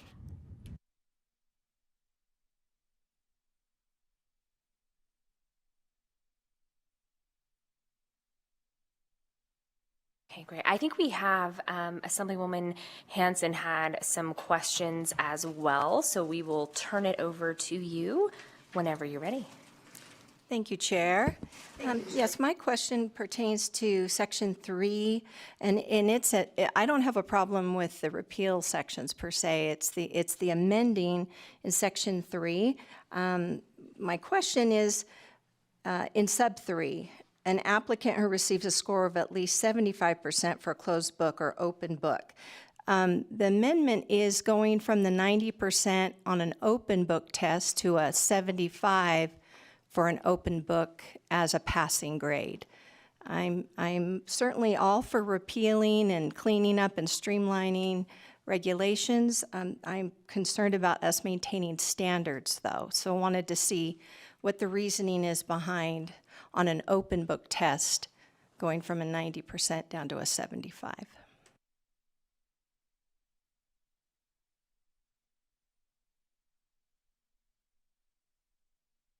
Dr. Benjamin Lurie, for the record, L-U-R-I-E, through you, Madam Chair, to Senator Hanson. Appreciate the question. I'll say that one of the difficult things we do as board members is we have a tendency to work in the rears. We're actually going through the regulations at this time with our chiropractic assistant program to revamp the entire program to a registration program, and some of that based on new information and new regulations and statutory that came from the Board of Radiology as well, allowing our chiropractic assistants to continue to take x-rays in the clinics as prescribed by their doctor or chiropractic physician. To clean up some of the regulations and to get our testing in line and compliance with legal standardization and psychometric analysis, we're doing a cleanup right now. We've been working with the National Board of Chiropractic Physicians as well as our state board to make the access to testing from the standpoint easier to access and allow these applicants to begin helping doctors of chiropractic with our shortage. We understand going from a 90% open book test to a 75 seems like a very drastic change, especially because it is open book. But what we found by doing this, and we have been doing this for some time now, is we're still seeing the same amount of fail rates with open books as we do with non-open books. We've also had more people push towards pencil and paper examinations versus online examinations. And in the pencil and paper examinations, we don't require any book materials to come in. We have a tendency to find that most of our applicants that take online examinations that fail it the first time will go ahead and sit for the written examination because of the lowered standardization. As we continue to work forward in revamping the chiropractic assistant program to make it easier accessible, to attract more individuals into the profession, secondary to our shortage in alternative healthcare, we felt it was necessary to go ahead and lower the testing score at this point to allow those individuals the ability to pass and begin working with their doctors of chiropractic. We understand the concern. Every doctor teaches and trains their chiropractors out of a reference book called the Tennessee Chiropractic Association training manual for chiropractic assistants. That is the reference that we use here in the state of Nevada. We're also one of very few states that actually test our chiropractic assistants in lieu of public safety. Nevada has always been the leader in testing chiropractic assistants. We're very proud of that. We appreciate your question. I do understand the concern going from a 90 to a 75. These are what I'm going to say regulations in the rears, because we will also be bringing new sets of regulations to catch up with the times as well.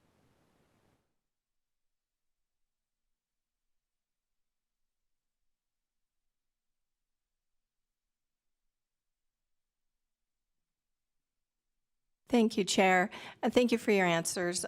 Just a quick statement. While I can appreciate that probably the problem is a pipeline, that you're getting candidates that might not, this has been my axe to grind in Education Committee. I think we're seeing, unfortunately, some of the results of some of our students not being prepared adequately as they enter the workforce. So I know that's not your issue. That's an issue that all of us have to deal with. But I'm certainly still not comfortable with the standard being lowered to 75. Maybe there's room somewhere else. But anyway, thank you, Chair, for your time, and thank you for coming to the table and helping us to understand. Thank you for your question. Chair. Yes, Assemblyman O'Neill, please, when you're ready. Out of curiosity, or question is, how many people would you have added to, or how many more people would have passed if this 75 had been allowed several years ago instead of the standard of 90 in this in the open book test? Do we have any numbers Through on you, that? Madam Chair, to Senator Neal. I'm sure our executive director does. Unfortunately, she is on vacation this week. I don't have those statistics in front of me. I would say that based on our pass-fail rate, most of the individuals after they take the test on the first examination have a tendency, a higher pass rate on the second examination. One, secondary to either understanding the questions that are being asked, or at least being more comfortable with the process of the examination. But through education, we still have a number of individuals that have failed both portions of the examination that could no longer become a chiropractic assistant because of the tight regulations that we have in testing. And that's one of the things that we're looking at cleaning up. As we said, we're kind of in the rears with this piece of legislation, because all I can tell you is currently the board is working on adopting a whole new chiropractic assistant program that only has testing in continued radiology at this point, secondary to that board, and then looking to go to more of a registration process. The testing of the chiropractic assistant program has been a program that has gone back and forth over the last 20 years. I was on the board in 2010. I was reappointed back to the board a couple of years ago in 2022, and the board continues to go through this difficult process of examining and testing chiropractic assistant. There are some other boards across the state that have different entry-level positions for chiropractic assistants to enter into based on their educational status. So again, it's very difficult as we sit here because we're talking backwards when the board is currently working into the future on some of the newer changes, and mainly just because of the ask of Governor Lombardo to make that accessibility for healthcare workers, because as chiropractors, there is a huge shortage of alternative healthcare, and even a greater shortage that we see today for assistants that can actually assist us in the clinics with patients. Chair, if I may add, I am constantly preaching to anybody that'll listen to me. I understand we have a shortage of all kinds of medical providers at every level. But I'm also concerned about public safety, health, that we're providing appropriate services, the quality services that our citizens deserve. And I tend to agree with Assemblywoman Hanson that lowering an open book test from 90 to 75 and not providing me with the numbers of how many additional people would have passed, I have questions on that and real concerns about it. So thank you. Maybe we should wait until you've done your other regulations so they're all together and presented and support one another. Thank you, though. I appreciate the time, Chair.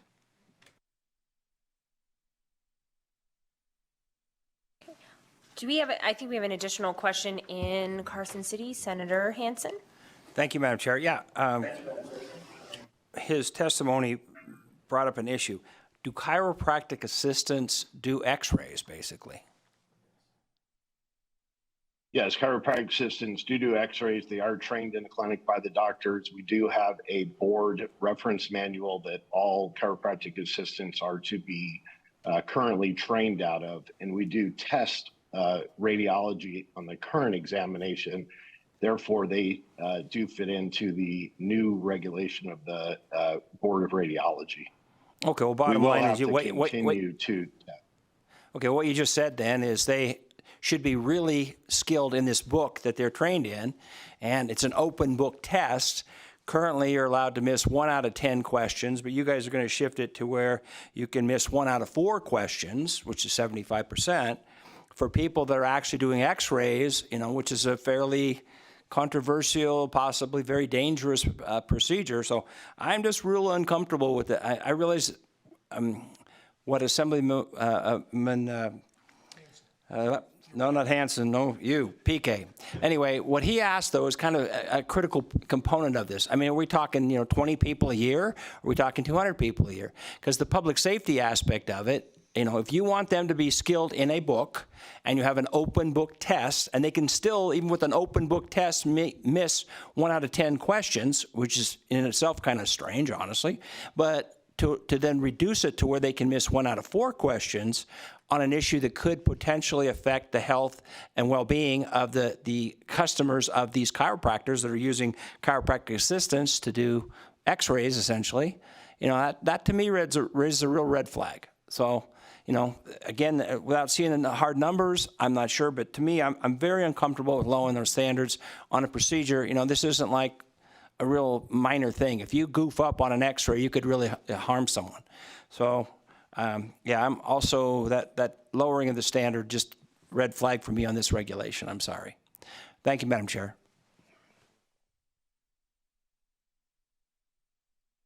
Thank you. Additional questions from members of the commission?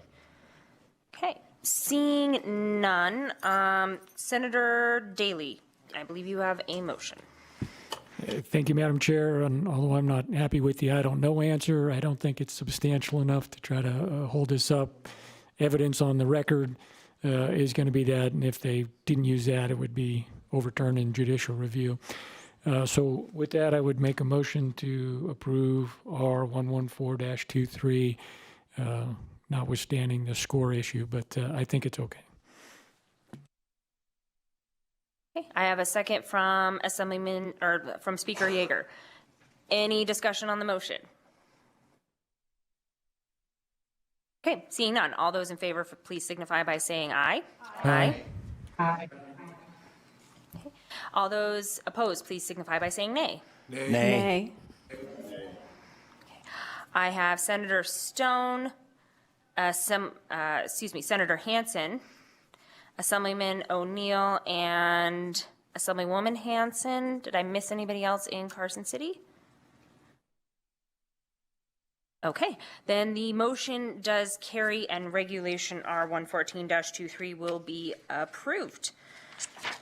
Okay, that brings us to the next item. Thank you so much for being here and answering our questions. I appreciate it.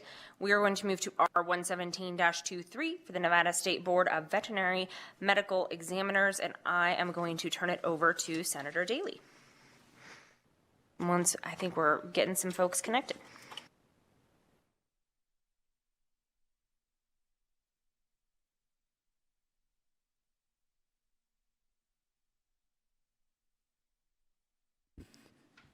Are we ready? Anyway, okay. So along the same lines as the... hang on just 1 second, Senator. No worries.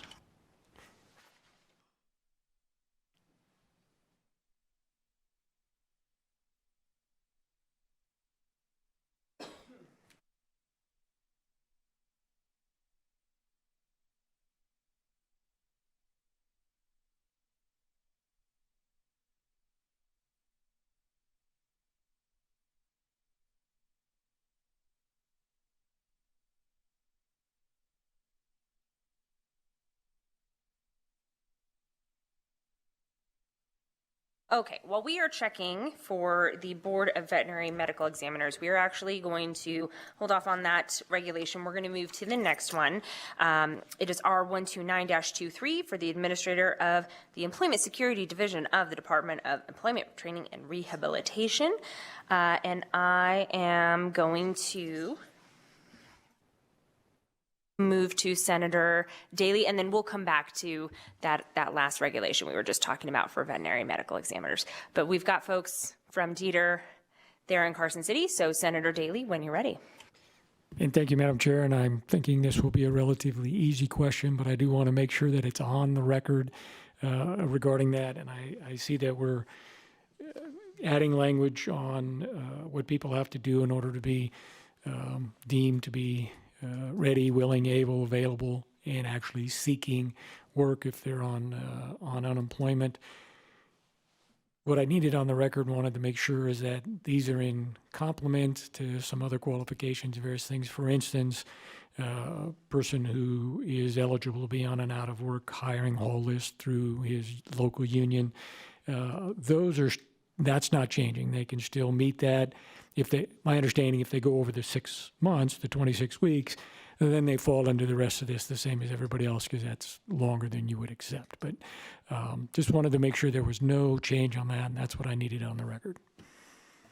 Troy Jordan, Deputy Director of Dieter for Programs. Yes, that's correct. That's also why, if you look at the regulation, there's basically, for lack of a better term, a catch-all provision at the bottom.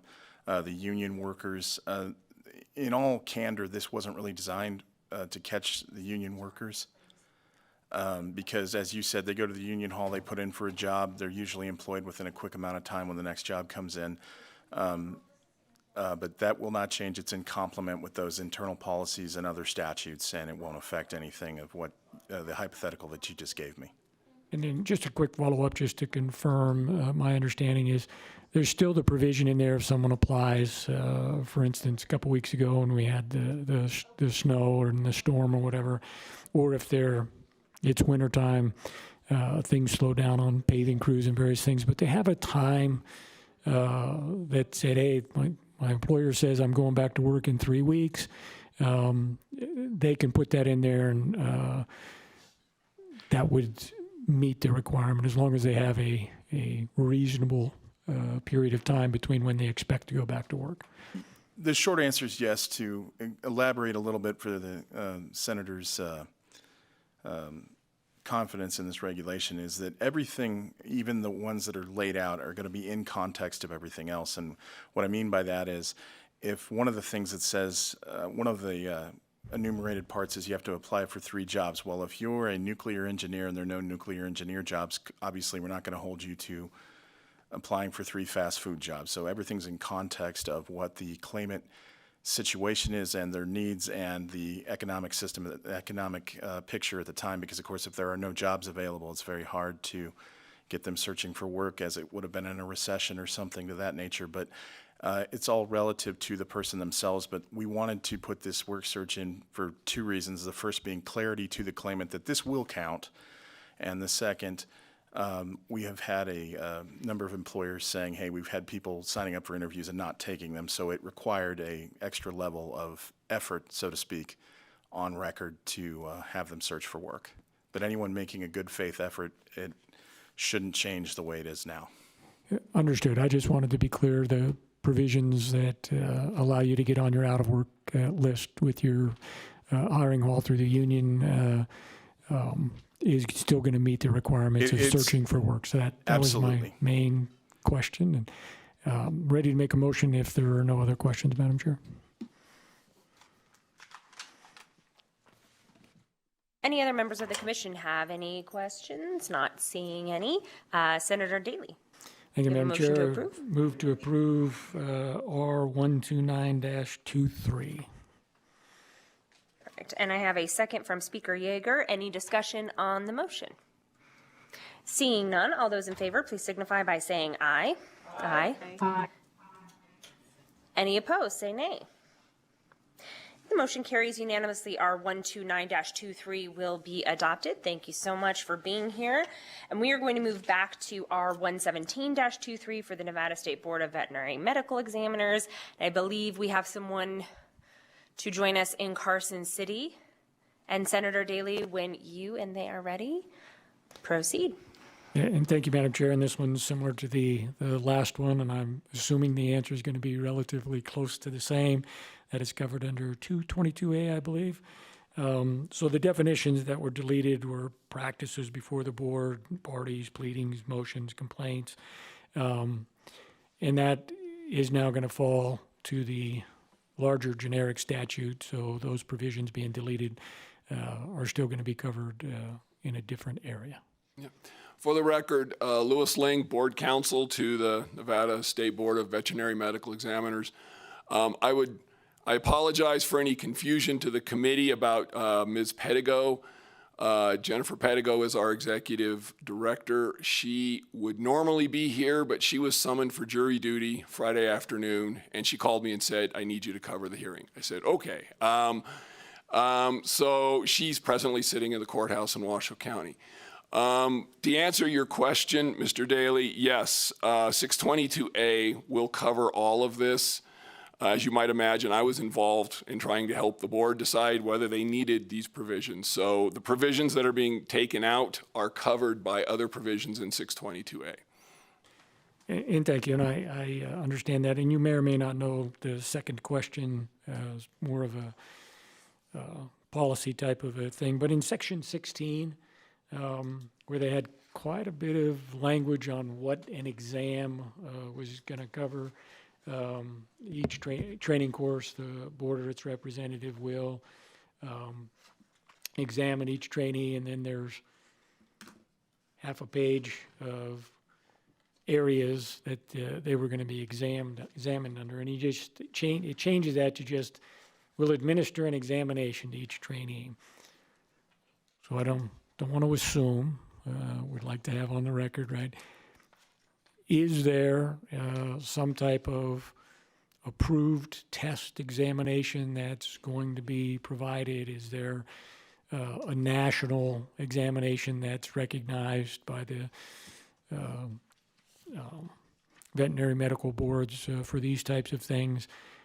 So there's an approved examination that still covers all of this stuff. It's just you'll administer examination that apparently has been approved by the board. I'm hoping you're going to say that's the case.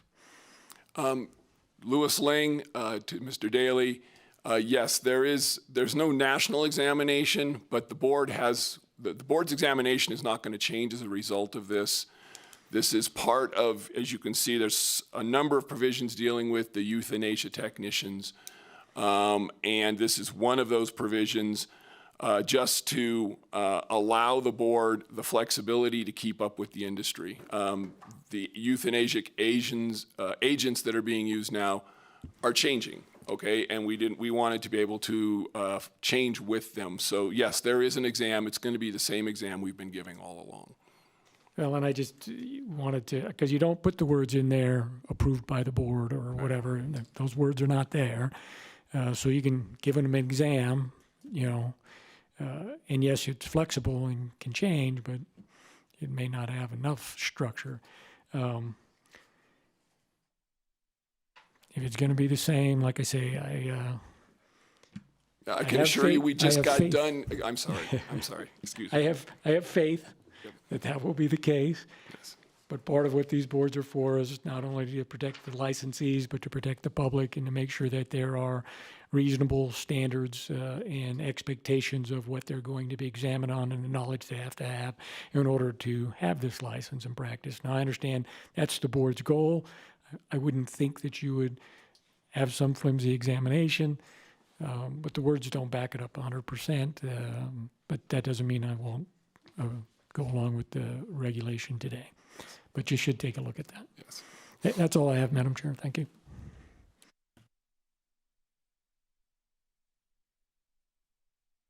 Okay, thank you. Any other questions from members of the commission? Okay, seeing none, Senator Daley. Thank you, Madam Chair. I would move to approve Regulation R 117-23. Perfect. And I have a second from Speaker Yeager. Any discussion on the motion? Seeing none, all those in favor, please signify by saying aye. Aye. Aye. All those opposed, say nay. Motion carries unanimously. Our 117-23 will be adopted. And thank you so much for joining us and for filling in. Okay, members of the commission, that does conclude our review of the administrative regulations on item number 3 on our agenda. And so with that, we are going to move to item number 4, which is appointment of members to committees and similar entities. Commission members, you will note that you have some documentation for this item on the dais in front of you with a list of folks to be appointed. We have with us today the Director of the Research Division, Nick Anthony. He is here to help us with this particular item, and so I am going to turn it over to him. Mr. Anthony, when you are ready. Thank you. Thank you, Chair Cannizzaro. Nick Anthony, Research Director from the Research Division. As the Chair indicated, there is a document included in the materials and uploaded online listing 11 various boards, commission, councils, and forums for this body's consideration. The members are either listed for appointment or reappointment. And Chair Cannizzaro, I'd be pleased to answer any questions. Okay, members of the commission, you've had an opportunity to review the list in front of you. We are entertaining any questions that you might have for our appointments to members of committees and similar entities. Any members have any questions? I'm not seeing or hearing any. Okay. Seeing none, do I have a motion to approve these appointments as recommended? I have a motion from Speaker Yeager. I have a second from Senator Stone. Any discussion on the motion? Okay, seeing none, all those in favor, please signify by saying aye. Aye. Aye. Any opposed, say nay. Hearing no opposition, the motion carries unanimously, and those individuals noted on our list will be appointed to their respective committees and commissions. Okay, that moves us to item number 5 on our agenda, which is the approval of revised interim budgets and work programs for our joint interim standing committees. This item is also going to be presented by Mr. Anthony, so I will turn it over to you to proceed. Thank you, Chair Cannizzaro, for the opportunity. As the Legislative Commission may recall, at its November 8, 2023 meeting, this body approved the work programs and budgets for the Joint Interim Standing Committees. As noted during that meeting, the Joint Interim Standing Committee on Health and Human Services was approved for 6 meetings. However, it was noted that the chair may be interested in requesting 2 additional members. At this time, staff is aware that the Joint Interim Standing Committee on Health and Human Services, together with the Joint Interim Standing Committee on Growth and Infrastructure, would like to hold an additional joint meeting to be held in July to consider topics of mutual interest related to both public health and infrastructure projects, including the SCR 5 interim study. With that, Madam Chair, I'd be pleased to answer any questions. Okay, thank you. Members of the Commission, any questions on this agenda item or the request from our Joint Interim Standing Committee? Okay, seeing none, then do I have a motion to approve the revised interim budget and work program for the Joint Interim Standing Committee on Health and Human Services? I have a motion from Senator Harris. I have a second from Speaker Yeager. Any discussion on the motion? Seeing and hearing none, all those in favor, please signify by saying aye. Aye. Aye. Aye. Any opposed, please say nay. Hearing none, the motion carries unanimously, and we will go ahead and approve that interim budget and work program. Okay, members of the commission. The next item on our agenda is item number 6, which is the various amendments to the rules and policies of the Legislative Council Bureau. We do have with us our Chief Human Resources and Contract Counsel, Heidi Remick, who is here with us in Las Vegas to explain all of the proposed changes. Members of the commission, I will note that you also have a document on the dais in front of you that has noted these changes as well. But we will turn it over to Ms. Remick when you are ready. Thank you, Chair Canizaro. I am Heidi Remick, Chief Human Resources and Contracts Counsel for the Legislative Council Bureau.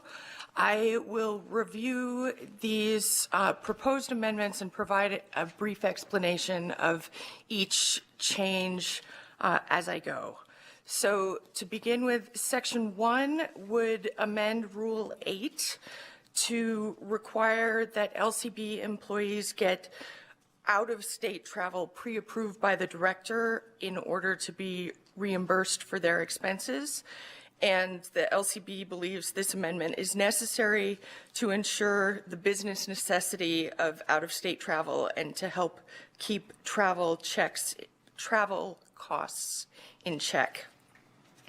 Section 2 would amend Rule 13, which is our anti-nepotism policy, to better clarify the types of business and employment decisions and potential conflicts that may arise in circumstances of nepotism, and also expands the policy to include not just relatives within a third degree of consanguinity, which is what the previous policy was limited to, but also to include romantic partners and persons who reside in the same household.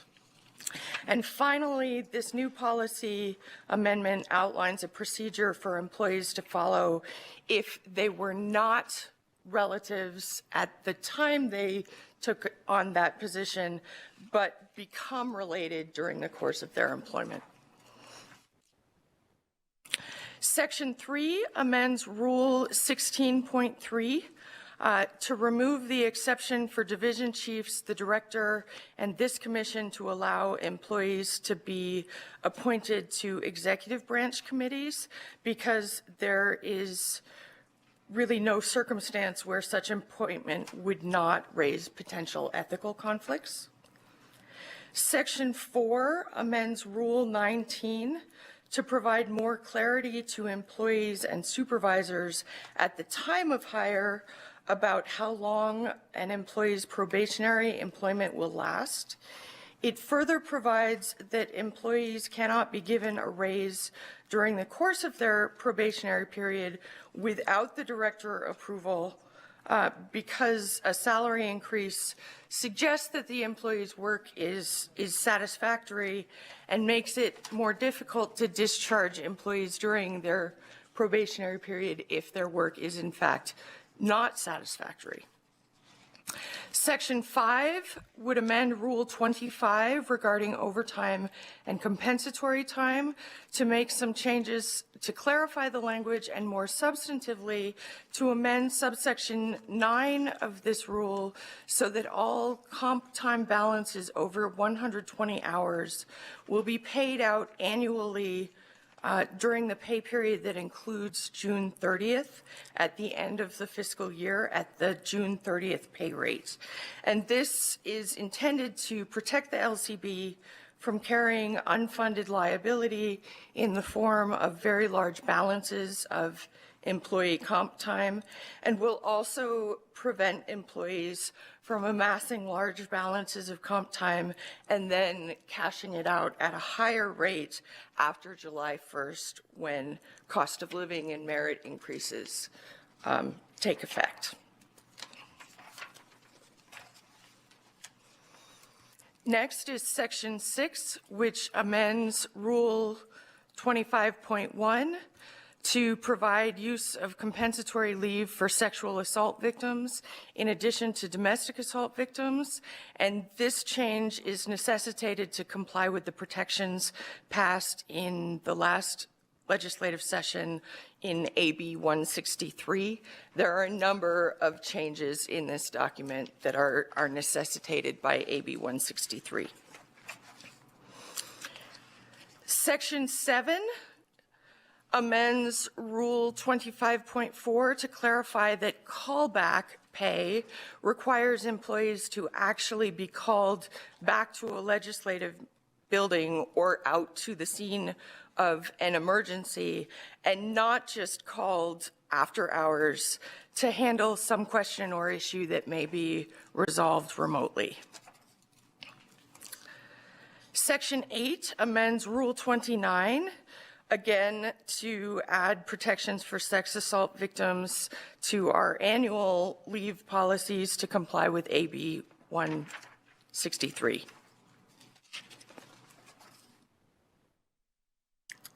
Section 9 amends Rule 32 to remove references to standard and non-standard work schedules because those distinctions don't actually impact the holiday pay rules and are confusing and potentially misleading. Section 10 amends our sick leave rule to provide that employees may use sick leave to care for their own illnesses or to care for any other sick person.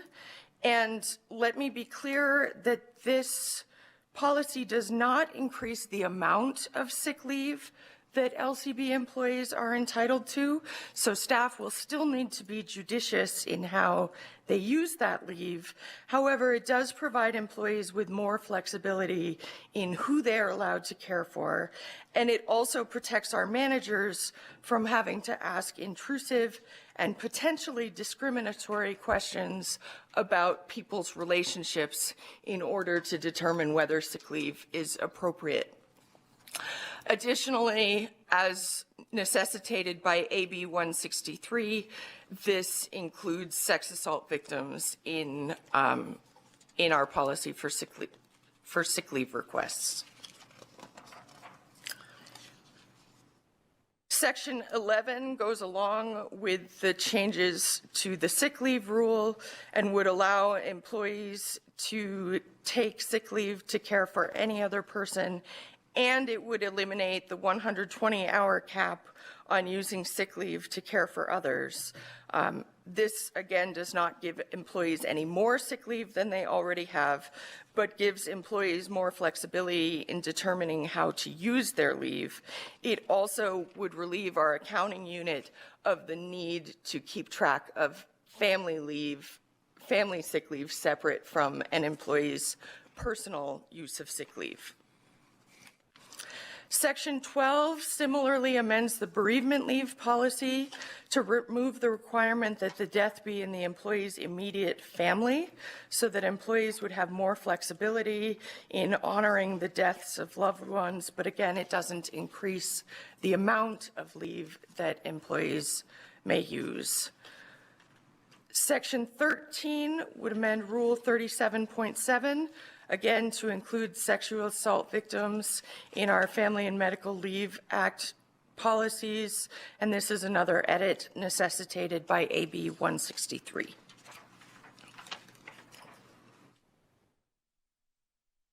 Section 14 adds a new policy for paid family leave for employees, and this mirrors the criteria outlined for other state employees in AB 376 passed during the last session. One crucial difference with this proposed policy is that AB 376 did not include any appropriation to fund paid family leave for legislative branch employees. So this rule provides a caveat in subsection 5 that paid family leave can be denied if it would pose an undue burden to the LCB. Section 15 amends Rule 39 to provide for the ability to apply for catastrophic leave to attend to any person, not just an immediate family member. And this proposed change goes along with the proposed changes to the sick leave and bereavement leave rules. I would also note that catastrophic leave is discretionary and is only awarded if approved by the director. So employees would still need to make a compelling case when requesting catastrophic leave that the leave is needed and that the person is more than just an acquaintance. Section 16 goes along with the prior rule change proposed to Rule 39 and would amend Rule 39.3 just for consistency. If Rule 39 passes, 39.3 would also need to be changed to provide that people can use catastrophic leave to care for any person. Sections 17 and 18 are also amendments needed to comply with AB 163 and provide protections for sex assault victims. And Section 19 adds a new rule which provides that legislative hearing rooms in both Carson City and Las Vegas may be reserved in advance by any state agency or office, and each hearing will be staffed by the LCB and, upon request, recorded and broadcasted by the LCB. We feel that that is necessary so that we can maintain those rooms and our equipment in good order.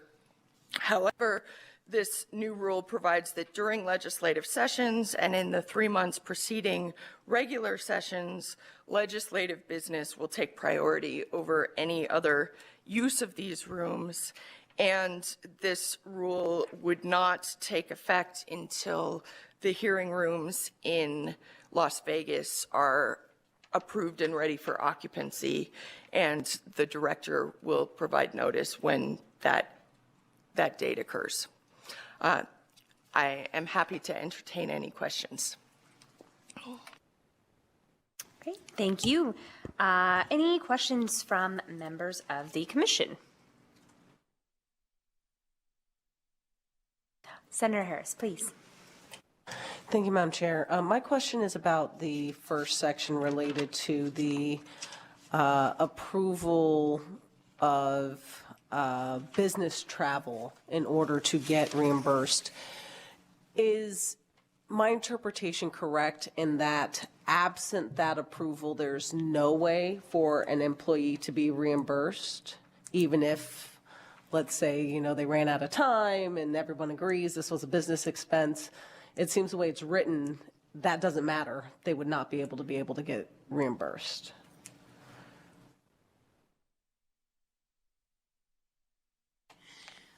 Thank you for the question. It does mean that if you have discretion in going, and just for the record, it only takes a minute to call the director and get that approval. And the reason is that if we're not budgeted for it, I mean, right now we're okay, but there have been slim years where we don't even have that money and somebody gets asked to go.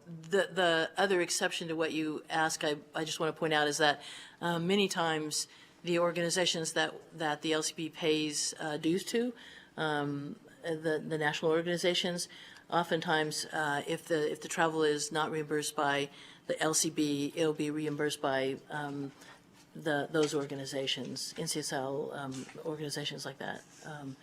And so it hasn't generally been a problem in the past. We just needed to have a closer way to really put that money aside when we know that someone's going to travel, and instead of at the end of the fiscal year finding out that a bunch of people traveled and we didn't know it.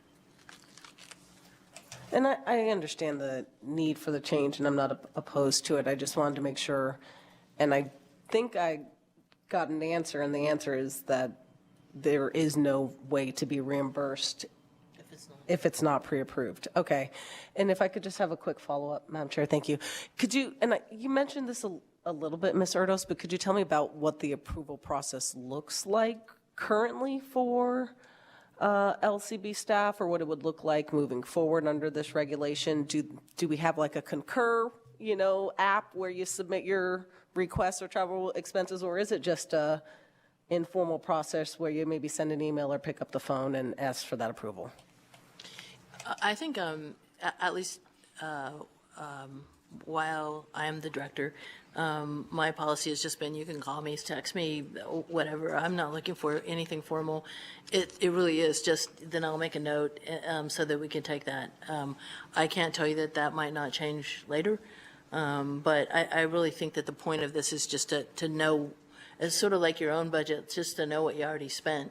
And to a certain extent, I think that it may also be to look at, you know, maybe the next year, so we have to keep track of that better. So maybe the next year you look at making sure that people get equal chances to do things like that.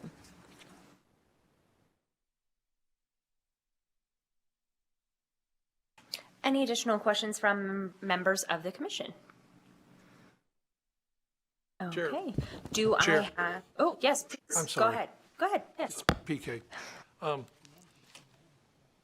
I just saw these rules this morning when they were delivered to us. So on section 5, rule 25, I just need some clarification because I know during our legislative year, when we're in, several of the divisions earns copious amounts of overtime. I mean, they work almost 24/7, it seems. And at the conclusion of the legislature, they still have to work, particularly in fiscal, to clean up and prepare for the upcoming year. So I was looking at Rule 25, Section 2, that they may earn compensatory time that may be taken at a later date or paid for. So it's their choice, it sounds like. But then later it says that anything in excess of 120 they can't carry forward and will be paid off at the June 30, at the end of the year, June 30th. Is there a conflict there? Because I know several of them, they'll take July off and it would, or that's part of the summer, to burn up that time that they earn during the legislative calendar. That may, I'm just confused to make sure that we're not penalizing our staff members who work such long hours. The pay is nice, but they may want the time off too after the first of the calendar year or fiscal year. Are they going to be allowed to still do that, or are they just going to be paid only? Thank you for the question, Assemblyman. This provides that people may continue to carry after June 30th a balance of 120 hours of comp time. This is time in addition to whatever annual leave they may have stored, in addition to whatever Smith Price time that the legislature may choose to award legislative staffers with. And 120 hours comes out to 3 weeks of 40 hours, a 40-hour work week. Many employees do work very hard during session, and then when session is over, they will often take off much of the month of June to rest and reset before coming back later in the summer. But even for those who choose to take their leave later in the summer, it will leave employees with at least 3 weeks to be able to take after that resetting of the compensatory time at June 30th. And we felt that that was an important balance because, as the director indicated, some budget years are very lean, and when, as happens this year, there were a number of employees who received the very generous cost of living increase and merit increases on July 1st and cashed out their compensatory time at at a rate that is much higher than the rate at which it was earned, which takes a lot out of the legislative budget.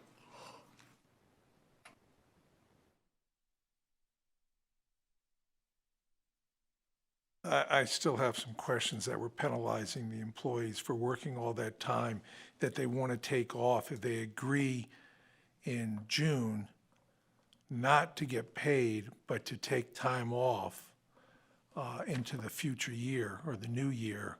Because taking a large payout could affect them also on tax purposes. They're taking the time at the same rate they earned it, or that it's on the books, instead of just paying them off and letting them be come July at 120.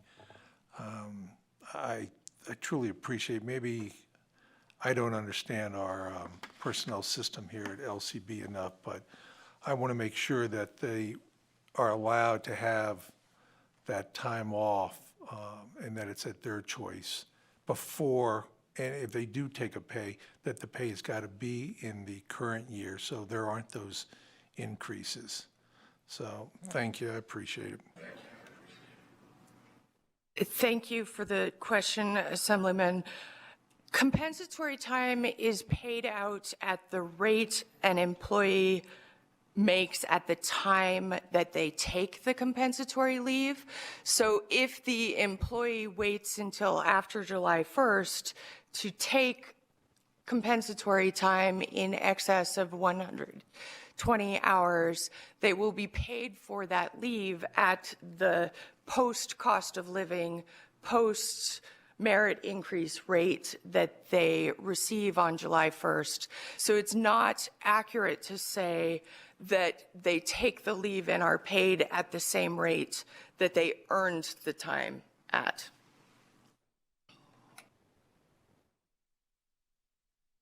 Thank you, I appreciate the explanation.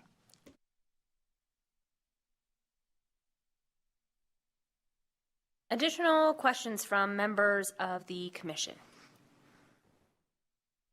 Okay, I'm not seeing any. Do I have a motion to approve the request for the rule changes? So moved by Speaker Yeager, a second from Senator Harris. Any discussion on the motion? Seeing none, all those in favor, please signify by saying aye. Aye. Aye. Any opposed, say nay.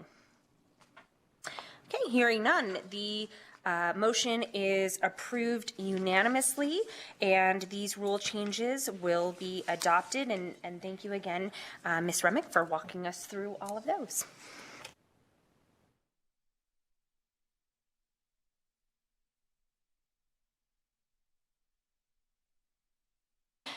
Okay, then we are going to move on to the next item on our agenda. It is item number 7, and it is the consideration of replacement, excuse me, of the director of the Legislative Council Bureau upon retirement of the current director. NRS 218F.100 requires the Legislative Commission to approve and appoint the director. The Speaker and I believe that with the help of our current director, Ms. Erdos, we have found an extremely well-qualified candidate for this position. He has a law degree and an MBA and is uniquely positioned among our LCB staff. He has long served in both the research and legal divisions and also represented local government before the legislature. And of course, best of all, he is immediately available to begin what we believe will be a smooth transition for the LCB. Members, you will also note that you do have some documentation that sort of lists in much greater detail these wonderful qualifications. And so with that, Mr. Speaker, I would ask if you would like to make a motion.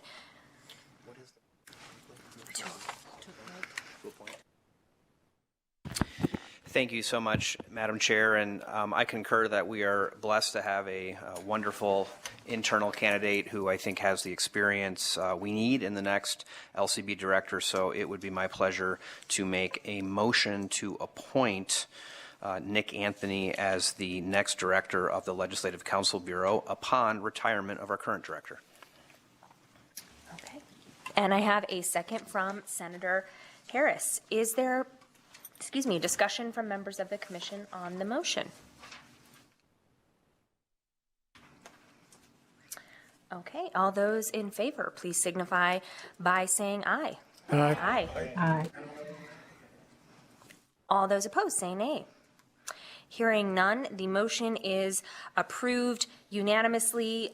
Congratulations, Nick. We are very excited for you to join us in the position of director after and upon Brenda's retirement. And I just want to sort of take a moment to both congratulate you and tell you how excited I think we are to have you come on board. I know you're going to do a fantastic job, and I definitely think that we're really lucky to have someone like you willing to step into this role, and that leaves me, I think, in a position where I have to take a moment also to acknowledge that Brenda has been just a phenomenal person to work with over the last few years and a wonderful director. And I cannot, I think, probably adequately express my appreciation for all that you do and all that you make sure that we are able to do on a daily basis. And your reach into not just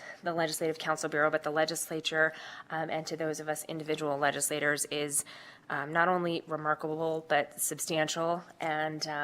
And I have just enjoyed every minute of being able to work with you, and we'll definitely cherish the moments that we have together as you go on to do hopefully a lot of fun and wonderful life things.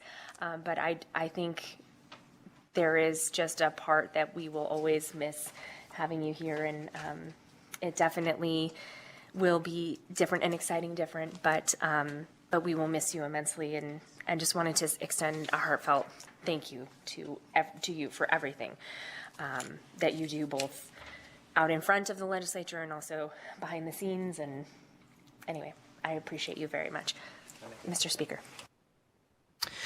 Thank you so much, Madam Chair, and certainly want to congratulate Mr. Anthony, and well-deserved, and also want to take a moment on behalf of the Assembly to recognize Brenda Erdos, who, for as long as I can really remember, has been sort of the legislative institution. And, a lot of conversations that I have in this role are with former speakers of the House, and we all have one thing in common, and that's that Ms. Erdos has been there through thick and thin for a very long time.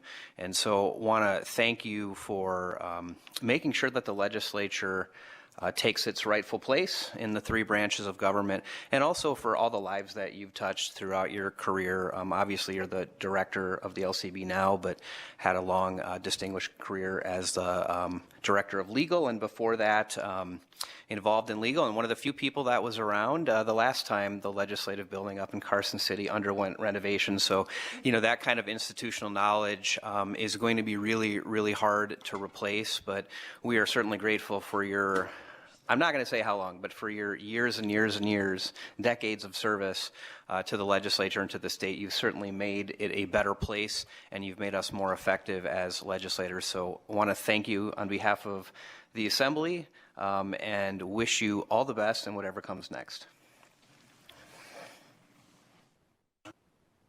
No, thank you, and thank you, Mr. Speaker.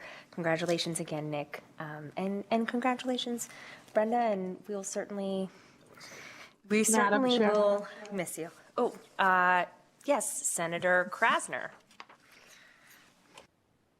Thank you. Can you hear me? No. Yes. You can hear me? Yes. Sorry. Okay. I apologize. I wasn't sure if I was unmuted or not. I just want to say congratulations to Mr. Anthony. He's been wonderful to work with. But Miss Brenda Erdos, just what a huge loss for the legislature that she's leaving us. You have been so wonderful to work with. When I was a freshman assemblywoman, all my years as an assemblywoman, as a senator, you have a wealth of knowledge of the law and the Constitution that is really unmatched. You are always there to help. any question I've ever had. You have always been there to help me. I know that you've always helped everyone. So all of the legislators will be missing out without you there. The entire legislature will be missing out without you there. And the state of Nevada really is going to have a tremendous loss without you there. So thank you. Just thank you so much for your tireless work. I know you're always there late after everybody and you're there early before everybody, and you just have been so wonderful to work with. Thank you, Ms. Erdos. Thank you very much. Thank you. So that will conclude item number 7, but obviously we'll keep working for a very smooth transition and excited for that piece of it. We have the next item on our agenda is item number 8, which is our update on litigation. And so we are going to turn this over to our general counsel, Kevin Powers. He has a report. I believe there he is on the screen, so he will be providing that to us, and we'll turn it over to you, Mr. Powers. Thank you, Madam Chair. For the record, Kevin Powers, General Counsel, LCB Legal Division.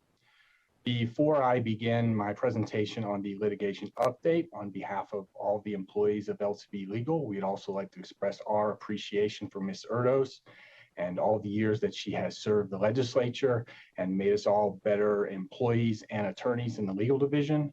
And we certainly will find need to search for those answers from other individuals, because when an answer was needed in the past, generally Ms. Erdos had that answer. And when necessary, Ms. Erdos certainly would turn to the rest of us. And she has provided that guidance to all of us as both persons and employees and attorneys to make us the best staff possible for the Nevada Legislature. So thank you, Ms. Erdos, on behalf of the LCB Legal Division. Turning then to the litigation report. This is going to be a pretty lengthy litigation report. We have 5 cases to report on, 3 new cases. First case is Nevada Policy Research Institute versus Miller. That's Nevada Supreme Court case number 85935. In this case, MPRI claims that state legislators are prohibited by the separation of powers provision in the Nevada Constitution from holding any positions of public employment with the state executive branch or with local governments. As a reminder, LCB Legal is representing the legislature as an intervener defendant to protect the official interests of the legislature as an organizational client. This case is before the Supreme Court on appeal for a second time. After the first appeal, the Nevada Supreme Court returned the case to the district court in a published opinion reported at 138 Nevada Advanced Opinion 28. In that first appeal, the Supreme Court determined that MPRI has standing to litigate the separation of powers claims. After remand, the district court ultimately entered an order dismissing MPRI's First Amendment complaint. The district court determined that the separation of powers provision does not prohibit state legislators from holding positions of public employment with the state executive branch or with local governments. MPRI filed its second appeal to the Nevada Supreme Court on February 6, 2024. The Nevada Supreme Court heard oral arguments in the appeal, and the parties are now awaiting a decision. The next case to report on is Lombardo versus Nevada Commission on Ethics. In this case, the Ethics Commission entered an opinion concluding that Petitioner Lombardo, while he was serving as a local public officer, not as the governor, violated certain provisions of the Nevada Ethics Government Law in NRS Chapter 281A. The petitioner filed a petition for judicial review of the district court under the Administrative Procedure Act, or APA. In the petition for judicial review, the petitioner raised several constitutional challenges to the ethics law, including the statutory authority of the Legislative Commission to appoint half the members of the Ethics Commission. The legislature therefore intervened in the case to protect its official interests and defend the constitutionality of its legislative enactments and appointments. On December 7, 2023, the Ethics Commission filed a motion to dismiss the petition for judicial review for lack of subject matter jurisdiction, arguing that the petitioner failed to comply with the APA's requirements for seeking judicial review from an administrative decision. On January 2nd, 2024, the district court entered an order granting the Ethics Commission's motion to dismiss the petition for judicial review for lack of subject matter jurisdiction.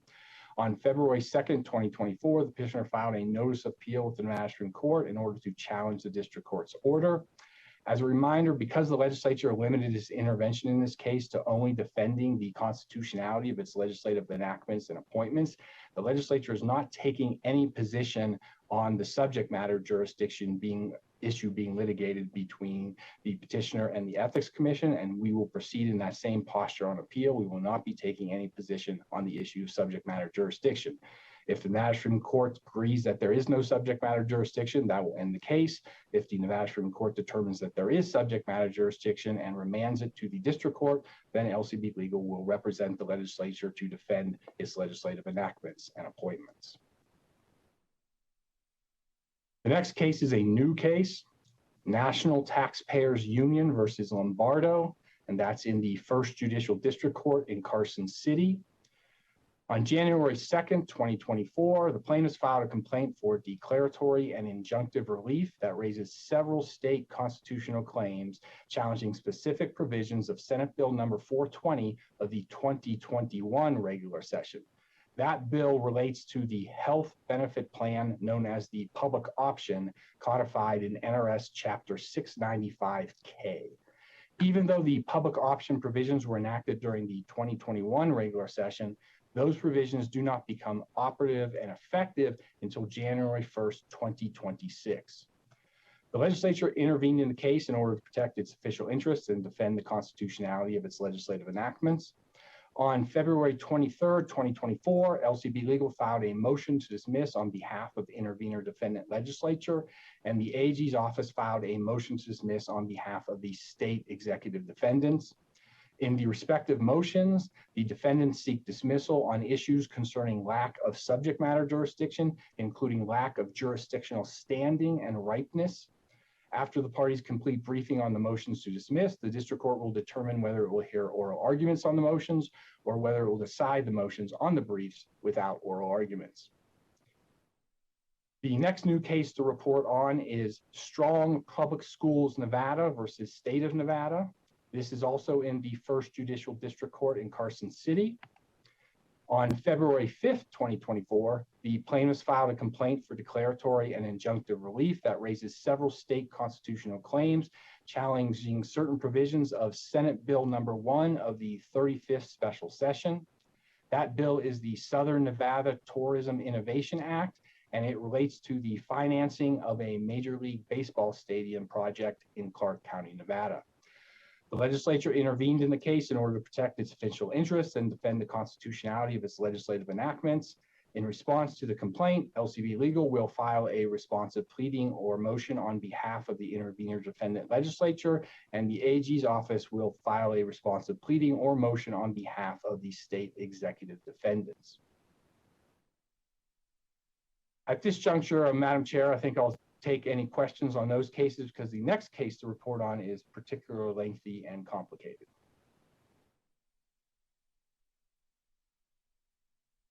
Any questions from members of the commission?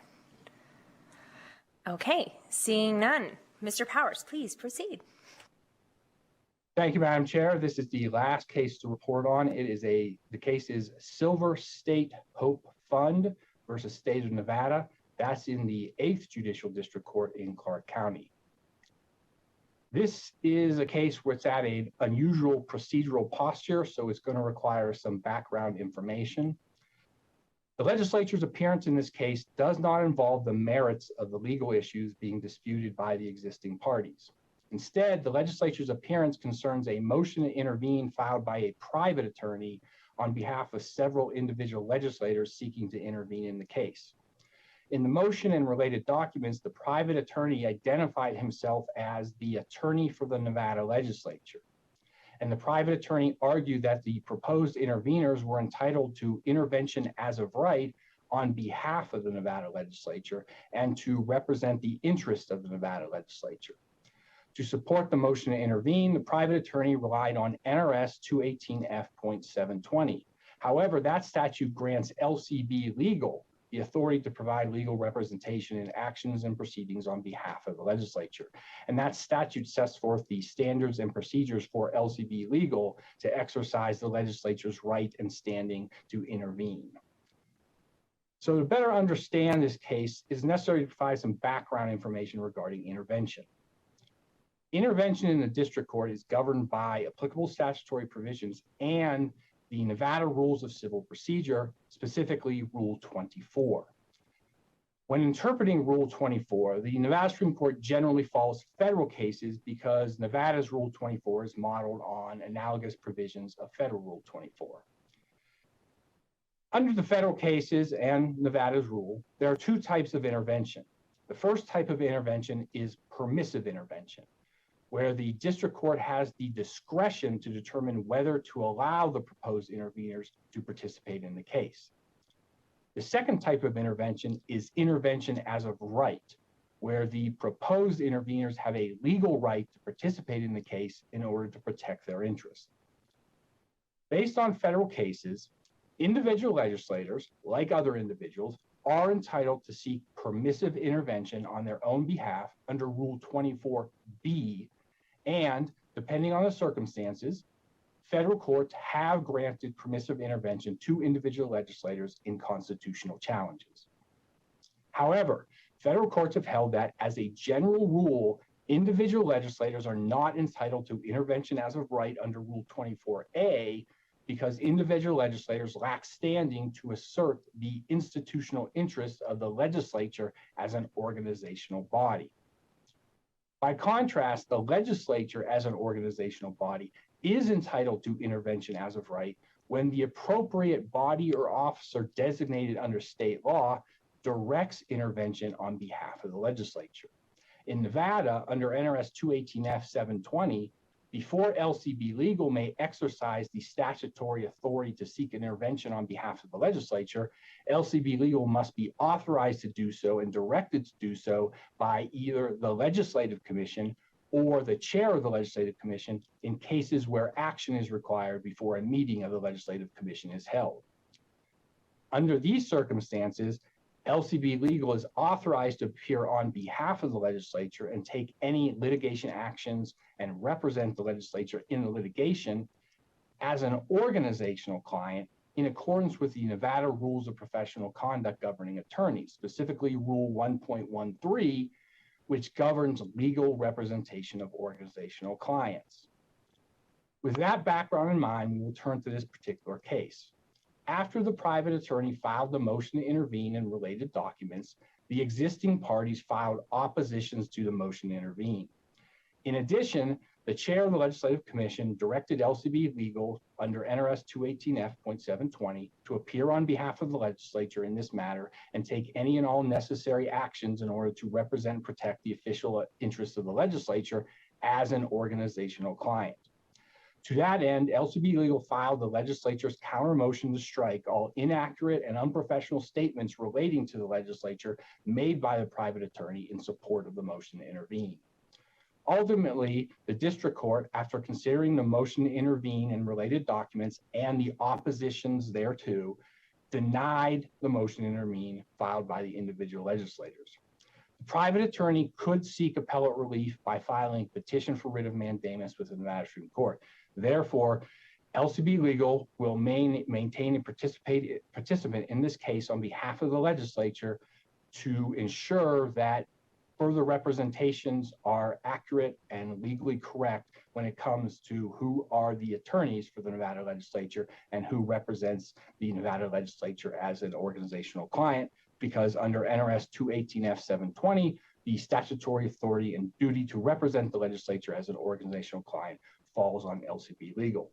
So at this stage, having had the motion to intervene denied, it will be up to the private attorney and in consultation with his clients to determine whether to seek appellate relief. If they do not seek appellate relief, then this matter would be closed.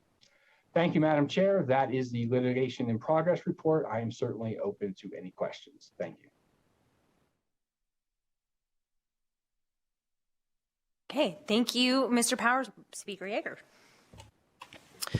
Thank you, Madam Chair. Thank you for the update, Mr. Powers. I don't have a question, but I just feel compelled to say for the record that with respect to that last matter you discussed, I find it unfathomable that the attorney involved or the individual litigants who are members of the minority party of the legislature didn't understand or comprehend that they can't hire their own attorney to file something and purport to represent the entire legislature. So, you know, I want to give folks the benefit of the doubt, but the attorney's experience, I think, understands the law. And so I guess I would just caution both that attorney and members of the legislature who are in the minority party to make sure that they're being accurate and truthful in representations that are made to the court about whether they speak for the entire legislature or not. As you mentioned, that's the purview of the chair of the Legislative Commission during the interim, and certainly that brief that was filed was not authorized by the chair or by this commission. So want to just encourage you to keep on top of that and make sure that there aren't misrepresentations out there about what the will of the legislative body is. Thank you, Mr. Speaker. And I am just going to say in response to that, that I echo his comments and concerns. Any additional questions, members of the commission? Okay, seeing none, thank you, Mr. Powers, for, as always, a very thorough walkthrough of these litigation matters. We appreciate everything that you do and appreciate you being here with us to share all of those details with us today. Members of the commission, that brings us to our final item on the agenda, which is our second period of public comment. Again, for those of you who are wishing to join us for public comment, we will be taking public comment in a limit of 2 minutes per person. If you are here in person in Las Vegas, or if there's anyone in Carson City in person who wishes to give public comment, you can go ahead and approach the chairs in the hearing rooms. And once we've done in-person public comment, we will move to our phones. For anyone giving public comment, please make sure that you state and spell your name for the record. And as always, if you have additional comments over the 2 minutes, we would love to have those submitted to us in writing, and you can follow the links on the legislature's website in order to submit those comments to us if you have additional ones past that 2 minute point. I have no one here in Las Vegas who wishes to give public comment. I am not seeing anyone move or take the seats in Carson City, so we will move to our phone lines. BPS, if you could, if we have anyone waiting on the phone lines to join us for public comment, we'll turn it over to you. Thank you, Chair. If you would like to participate in public comment, please press *9 now to take your place in the queue.